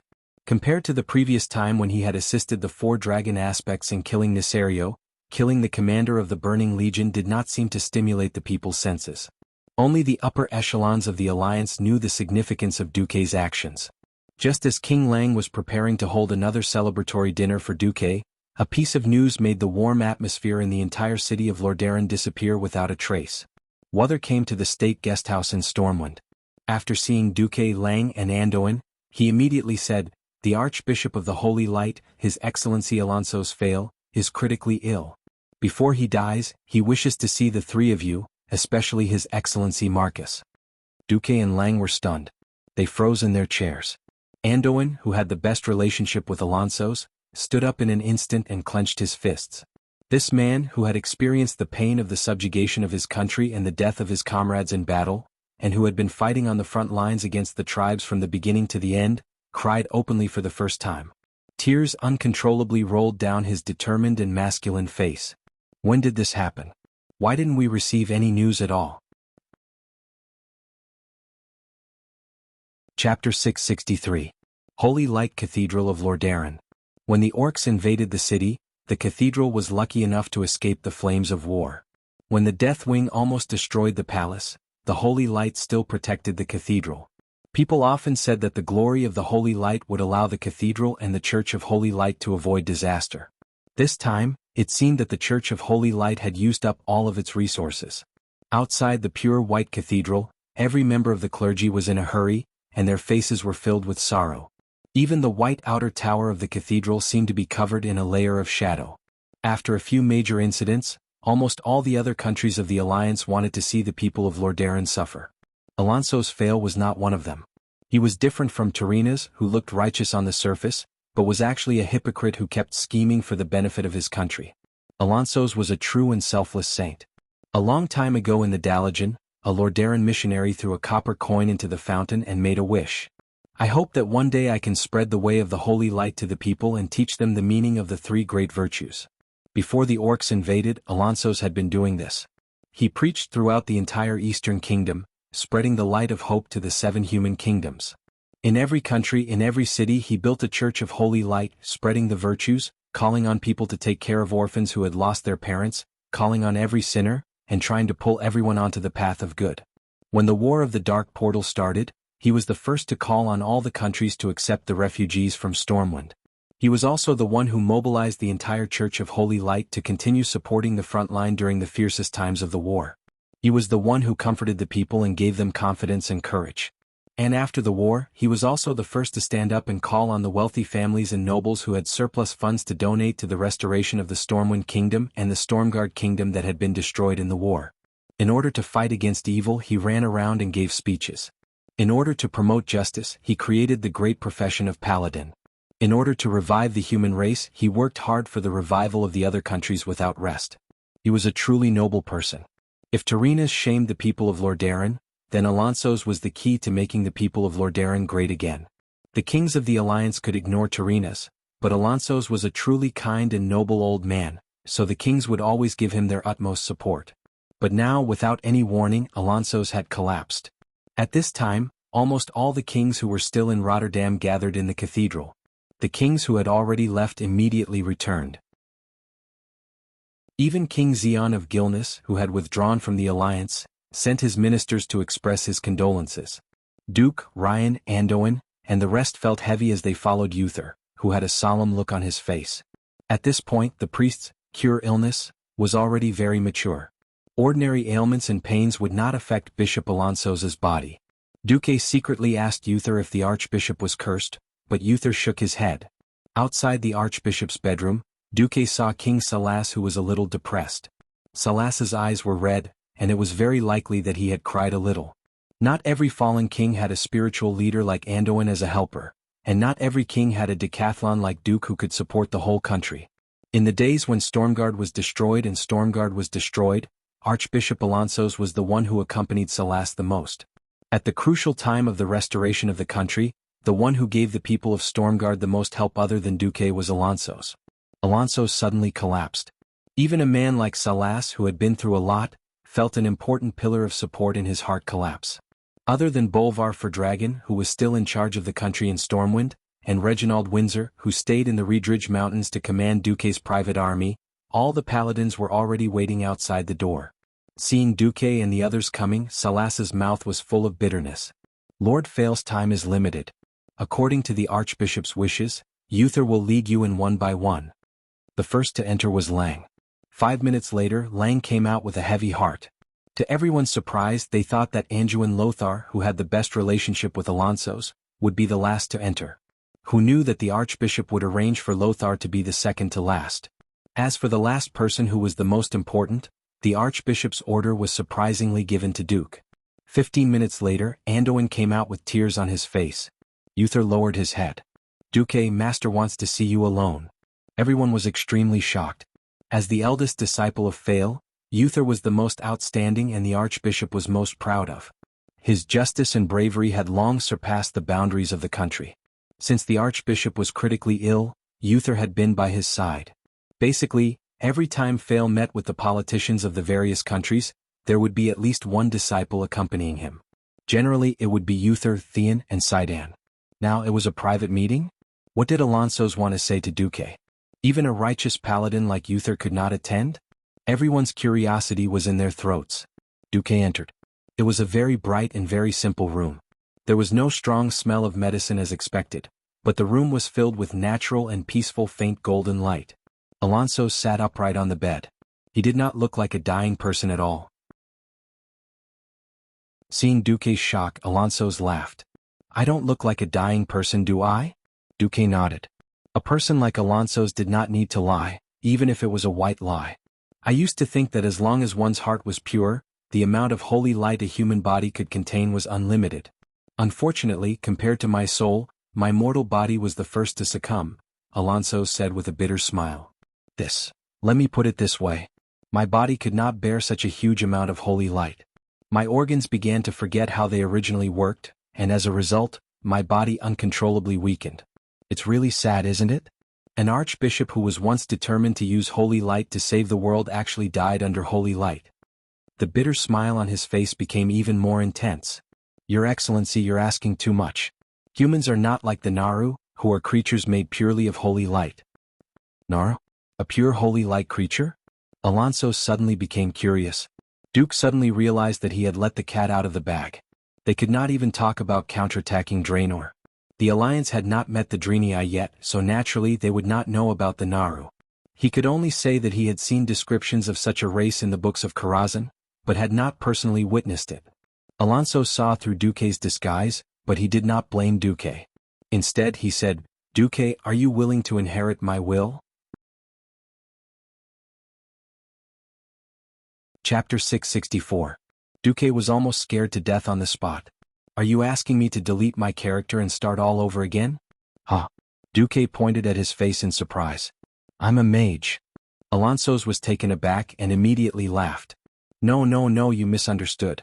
Although I personally created the profession of paladin, it's also because priests and paladins have common characteristics. I don't have the wisdom to cross different power systems to turn a mage into a priest. The fact that Nesario transformed into the Lord of Pristo and almost became one of the kings of the Alliance deeply touched me. Although this is a part of human nature, it also made me alert. If the important members of the Alliance are corrupted by evil and fall spiritually, the consequences will be devastating. Duque thought to himself, are you a quack too? Did you also foresee the fall of Arthas and Kale? Who knew that Alonso's slap in the face, which was clearly unintentional, made Du's face swell. Archbishop Alonso said directly, actually, the person I'm most worried about is you, Duque. Me? Duque pointed at himself bitterly. Yes. In the entire alliance, the one I admire the most but also worry about the most, is you. Duque, is this a compliment or a criticism? Is this a form of flattery? You have the most outstanding military talent since Thoradin the Great. No king, marshal, or general can match your talent in commanding. You are also likely to become the greatest mage in human history. As long as you are given enough time, it is not surprising that you surpass the previous guardian, Mediv. But I found that you have a fatal weakness. Your will is too weak compared to your power. You can even find this? Actually, you're not the only one who has a weakness. Since ancient times, almost all heroes who became famous at a young age have similar weaknesses. They reach the peak of their achievements at a very young age, then lose themselves and their direction in the midst of flowers and applause. They had forgotten their original intentions, forgotten their own hearts. They pursue illusory fame too much and in the end they fall. In fact, there are many saints in the Cathedral of Light who have fallen to the devil's minions. No, I know very well that the Burning Legion will come. I don't have the capital to fall. And the Burning Legion. I don't even love succubi. How can I fall in love with someone with a different style? Completely unaware of Duke's thoughts, Alonso's continued to sigh. I'm not denying your achievements and status. However, if something were to happen to you, the core power of the Alliance, it would be no less than Nisario's attack on the Longsleep Temple back. For a moment, Dooku felt as though 100,000 alpacas were galloping in his heart. Are you? Are you trying to say I might become the second Nisario? If it was anyone else who said this to Duke would definitely slap them without any explanation. But towards Alonso's, a true saint who had dedicated his life to the people, especially a saint who was about to die, Duke could not bring himself to be angry. Duque lowered his head slightly. Your Grace is right. My temperament does need to be tempered. All right, I'll accept it. Alonso's waved his hand. No. I'm the one who's being rude. Duque, you've proven yourself several times under the temptation and coercion of the devil, yet I still doubt you. It's my fault. Unfortunately, with Aegwin and Mediv as precedents, I still hope that you can accept the power of holy light that contains my will. I swear this power of holy light will not destroy your body or soul. Its only function is to automatically fight back for you when your body and soul are invaded by the devil. I dare not say that I can resist the power of a greater demon, but high-level demons are not a problem. Phew. Duque heaved a sigh of relief. In that case I have no objections. Actually, I also know that you mages don't like. Oh wait, you agree? As a preacher who taught people to be kind, Alonso's talent in verbal cannons was undoubtedly top-notch. He was already mentally prepared to guide Duque to be kind no matter what. Because if Duque fell, the Alliance would really be in trouble. Who would have thought that Duque had always been worried about not having enough humanity? Previously, Ghoul Dan had activated the curse that Sargeras had left on Duque, which had drained a lot of Duque's humanity. Duque had never been able to replenish it. At the end of the day, Duque was still someone who was afraid of death. Fearlessness and whatnot never happened to him. But under external pressure, he was always able to erupt with unprecedented courage at the critical moment. This time, Duque had chosen to accept it because he was also afraid of death. Duque had had enough of the greater demon's curse. That level of curse would not only consume one's life and soul, but even worse was the contamination of one's spirit and will. This was not something that could be withstood with just a firm will. Duque was not Bolvar. When he asked himself if his body was constantly being burned by flames, the first thing he would have to do was to surrender. Chief Shaman of the Burning Legion. Elder, please accept me as your disciple. I don't ask for anything. Just give me 2 coquettish sluts. Oh no, 2 succubus secretaries. Cough cough. Duque discovered one thing. If Nazul was chosen by Kill Jaden as the Lich King because of his talent in controlling a large number of undead subordinates, then Duque, who had the system elf, seemed to be more suitable to be the Lich King than Nazul. After advancing to a Radiant Moon Archmage, Duque discovered that the upper limit of his control had greatly increased. Now he could control up to 512 magic hands at the same time, and could launch 256 of the highest level of Flame Blast at the same time. Duque could not imagine what would happen if he, a transmigrator with super multicasting talent and super group mind control ability, degenerated into a Lich King. Wouldn't that mean that the world of Azeroth would definitely kneel? For the sake that the fierce girl beside him did not have to turn against him, for the sake that he did not have to open a harem as a dead person, for the sake of the few benefits of transmigrators, Duque was determined to fight against evil to the end. Looking at Duque's complicated eyes, Alonso's felt very strange. He had seen countless people in his life, noble, despicable, hypocritical, and despicable. He dared to say that he could see through a person's character at a glance. But the feeling that Duque gave him was always the most special one. Obviously, Duque looked like a little ruffian. He did not have a firm belief, did not have enough courage to do big things, and at most had a little cleverness. But every time at a critical moment he would give people a contradictory feeling, and one could fully see the flash of humanity in him.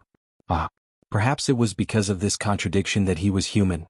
Alonso's fail extended his hand to Duque. Chapter 665. Looking at this kind and noble old man reaching out his skinny hand, Duque had mixed feelings. It wasn't that he didn't think of using the 7 eternal slots that Alexstrasza had transferred to him. The results of the system scan made him depressed. According to the scan, there is a 98.44% chance that the Archbishop had purged too much evil power, and the accumulated dark power had destroyed his body's acceptance of the power of the Holy Light. This caused the Archbishop to be unable to bear the excessive power of the Holy Light in his body, and he self-destructed. Duque sighed deeply, reached out his hand and gently held Alonso's hand.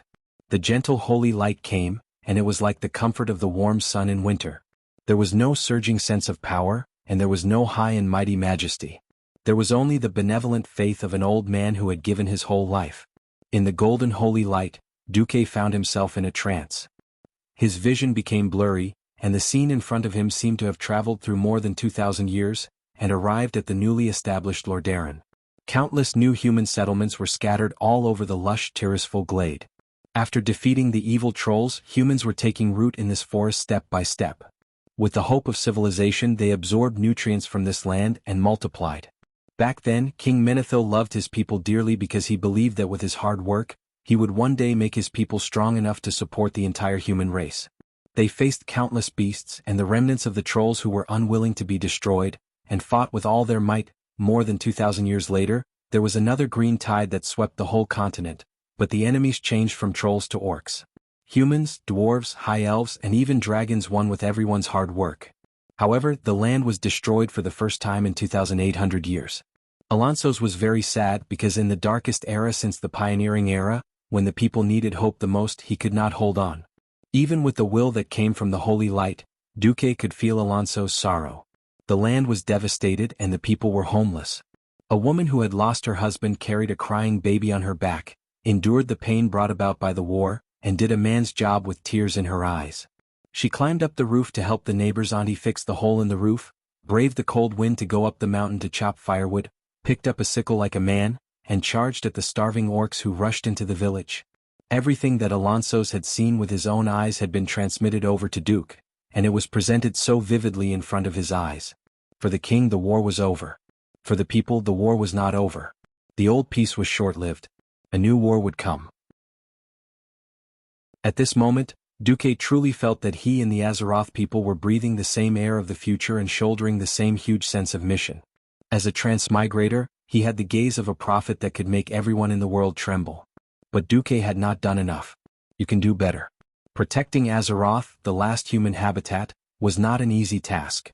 Duque could not go back. If that was the case, then he had to be prepared to work hard for decades or even centuries, until the Titan of creation came again and destroyed the Burning Legion to achieve the ultimate peace. He shouldered the future of Azeroth, the inheritance of civilization, and the continuation of order. His efforts to change World War II was only a small step in changing the future of Azeroth. This was far from enough. The war between the Alliance and the Horde in the Eastern Kingdom, which only took up 1/5 of Azeroth's land area, and even the war that would spread to the entire world in the future, was nothing more than a joke in front of the Burning Legion spaceships. There are still many things I can do. More black technology, more progress, more magical skills. Only then can humans know the entire Alliance stand at the edge of this mysterious universe. Alonso's fail did not have the ability to read minds. He did not know what Duque had seen, discovered, or comprehended after the holy light that had passed on his will was transmitted over. But seeing the expression on the face of the most talented young man in the history of the Alliance, Alonso's knew that as the guide, he had opened the door to a vast world for Duque. He no longer had the chance to see the magnificent scenery at the door, but he knew that the will of the holy light would be passed on, and the hope of humans would be reignited. Alonso smiled and patted Duque's shoulder, doing something that surprised Duque. He, who was supposed to be extremely weak, suddenly got up from the bed. He did not look like a dying man at all. Only Duque was sad. He knew that Alonso's, a respectable senior, had released the last shackle, allowing the power of the holy light to impact every cell, every inch of muscle and every organ in his body. That was his last glory, and also the last will that the Archbishop of the Holy Light wanted to pass on to the world. The entire Cathedral of Holy Light abruptly responded to Alonso's will. No, it was not just this cathedral. From the Tirisful woodland, from the silver pine forest, from the white domes of every cathedral on the continent, golden rays of light shot out. Countless rays of golden light crossed the void and gathered there, forming a huge pillar of light that was more than 100 meters in diameter.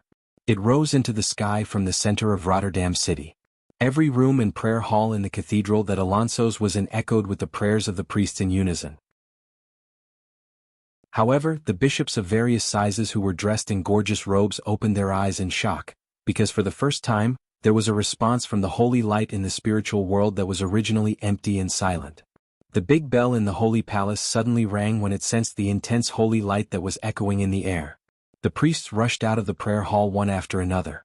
They saw the door of Archbishop Fail's ward open. No one opened the door. Alonso's hovered in midair under the support of the power of the holy light, and floated out slowly. Duque followed behind him and arrived at the center of the main hall. Alonso stood in the void like a god who had descended to the world. Every priest prostrated on the ground consciously. Every holy knight knelt on one knee and placed his right hand on the breastplate on the left side of his chest. Even the king of a country had to bow deeply to show his humility towards the power of the holy light. Alonso smiled and said, "Someone once asked me why I did not appoint the next Archbishop of the Holy Light. At this last moment I will answer this question." Several bishops who had once tried to fight for power immediately shivered, and subconsciously pressed their foreheads closer to the cold ground.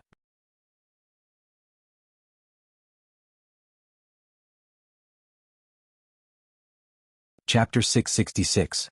I once said, "I hope that one day I can spread the path of the holy light to the commoners and teach them the meaning of the three great virtues. I have spent my entire life working hard for this and have never once deviated from the will of the holy light. So, I am the Archbishop that all of you acknowledge. From the very beginning, I've always believed that worldly authority shouldn't be the ruler of the holy light. If I were to personally appoint a successor, then the Church of Holy Light would one day be filled with benefits, and it would gradually decay and be destroyed. Since I am destined to return to the embrace of the holy light, then let the holy light choose a true emissary of light." Alonso slowly extended his right index finger and pointed in the air. The ethereal and holy voice sounded again. "Who among you is willing to dedicate every moment of your life to the holy light? Swear on your soul before the holy light that you will help the weak, save the sick, punish the cruel, uphold justice, and spread the three great virtues for the rest of your life?" After a pause, Alonso's continued, "Those who are willing, please step forward." As soon as he finished speaking, the holy light on his body doubled in strength. To the naked eye, this was already a radiance that was more dazzling than the sun. However, none of the people present felt that the holy light was dazzling. Even though it was dazzling, everyone could clearly see every detail on Alonso's body. A regional bishop of the Church of Holy Light who had been fighting for the position of archbishop wanted to stand up and step forward. However, he was horrified to feel the resistance from the holy light. It was a type of disgust and resistance towards impure things. It was like an evil creature that wanted to call itself a brother of a holy creature but was coldly and mercilessly rejected. It was not that he did not try to sneak in, but he was immediately met with an even greater retaliation from the holy light. Suddenly, a golden holy light rose from his body. The holy light was like a flame that surrounded his body. If he made the slightest movement, he would immediately feel a heart-wrenching pain. He was drenched in sweat and crawled on the ground in fear, not daring to move any more. Alonso's looked at the regional bishop from Derbyshire with a pitiful gaze before retracting his gaze. The will of the holy light was clear. Those who attempted to ascend to the position of Archbishop of Holy Light with selfish desires would be punished severely. Alonso shook his head slightly and said slowly, "The position of an archbishop does not represent authority, nor does it represent glory. On the contrary, it was a sacred duty. This means that the person who ascends to this position will have to shoulder the heavy responsibility of saving the miserable and suffering people from despair. An archbishop is not a savior. He could not save every good soul that was exposed to the butcher knife of the cruel enemy. But the Archbishop represents the ultimate beauty and goodness of the world, and represents the last hope of everyone in despair. What right does an ordinary mortal have to recite the Archbishop's name in despair? Because of your selfless sacrifice and dedication. Because of all the hard work you've done for the people of the world. You used your own life and soul to set a benchmark for the goodness of the world, to bring hope to billions of lives. At this point, Alonso's voice slowed down. The holy light rejects all impurities. Those with selfish desires, please leave. I will ask you one last time, who wishes to inherit the will of the holy light and make your name truly sacred, please step forward. A bishop retreated. He was ashamed. He crawled on the ground, moved his legs and slowly exited the hall. 2 bishops retreated. 5 bishops retreated. Of the bishops of the 7 kingdoms, apart from Fao who was also the bishop of Lordaeron, 5 had retreated. Only Benedictus, the bishop of Stormwind, was left. Benedictus neither advanced nor retreated. He calmly knelt on the ground, letting his face be bathed in the waves of holy light that undulated in the main hall. He was quietly waiting for the new archbishop to be born. Alonso's demands were too high. All humans have selfish desires. Humans had birth, old age, sickness and death. As long as one was human, there would always be things one wanted to do. Was there really such a perfect, selfless saint? Speaking of which, if he was this pious, was he still human? At this moment a person moved. He was Alonso's most beloved and valued disciple, Wuxia the Lightbringer. Wuxia's calm voice rang out. I believe I can do all of the above. If everyone does not mind that I am a holy knight, I am willing to accept the inheritance of the will of the holy light. There was a low commotion around, but it quickly subsided. Alonso spoke. The path of the holy light does not discriminate by nationality or race. The holy light is the ultimate wish of all things in the world. If you, Wuxia, are willing to offer your life and soul to the holy light for all people in the world, then please stand in front of me. Wuxia did not hesitate. He walked up to Alonso's, who was suspended in the air, and knelt on one knee. He lowered his head, which he did not even lower for the king. I, Wuxia the Lightbringer, swear before the holy light that I am willing to abide by the 3 great virtues. I will use my life to spread the holy light, spread hope, punish evil and promote justice. The clear and sonorous voice echoed throughout the entire Holy Light Cathedral. Although it was a little strange for a holy knight to be the next archbishop of the Holy Light, the priests quickly accepted it. Yes. Only a truly selfless person had the right to set foot on that holy position, and only had the right to be holy in the hearts of the people. Alonso smiled as he lowered his body and patted the shoulder of his most devout disciple. Tears of gratification flowed from the corner of his eyes. He looked up to the sky and shouted, "Praise the holy light." Suddenly, an illusory ball of golden holy light descended on Wuxia's head, forming a golden crown that looked like a garland. This was the holy light's recognition of Wuxia. For a moment, everyone was stunned. After being stunned for a full 3 seconds, countless priests knelt on the ground, straightened their backs and raised their hands to the sky. Praise the holy light, praise holy Wuxia. The next moment, everyone's voice stopped. That's right. The moment the inheritance was completed, Alonso's Fail's name became history. Wuxia the Lightbringer's name became the new holy. Wuxia the Lightbringer's tears flowed down his face as he hugged his teacher's limp body. On this day, with Lordaeron as the starting point, the bells of every church of light in every city and every small town and every village rang. Countless believers knelt on the ground and cried in sorrow. Everyone used this method to commemorate the passing of a true saint. Standing on the balcony of the state guest house, Duque looked at the Holy Light Cathedral from afar and suddenly said softly, "Let's go. It's time to leave." You're tuning in to the Han Li's Wuxia Chronicles YouTube channel. We're so grateful for your support, and don't forget to subscribe to join us on this incredible journey through captivating stories. Your generosity through donations truly makes a world of difference, as it's the primary source of revenue that allows me to expand and enhance this channel for you. Thank you from the bottom of my heart for being a part of this adventure.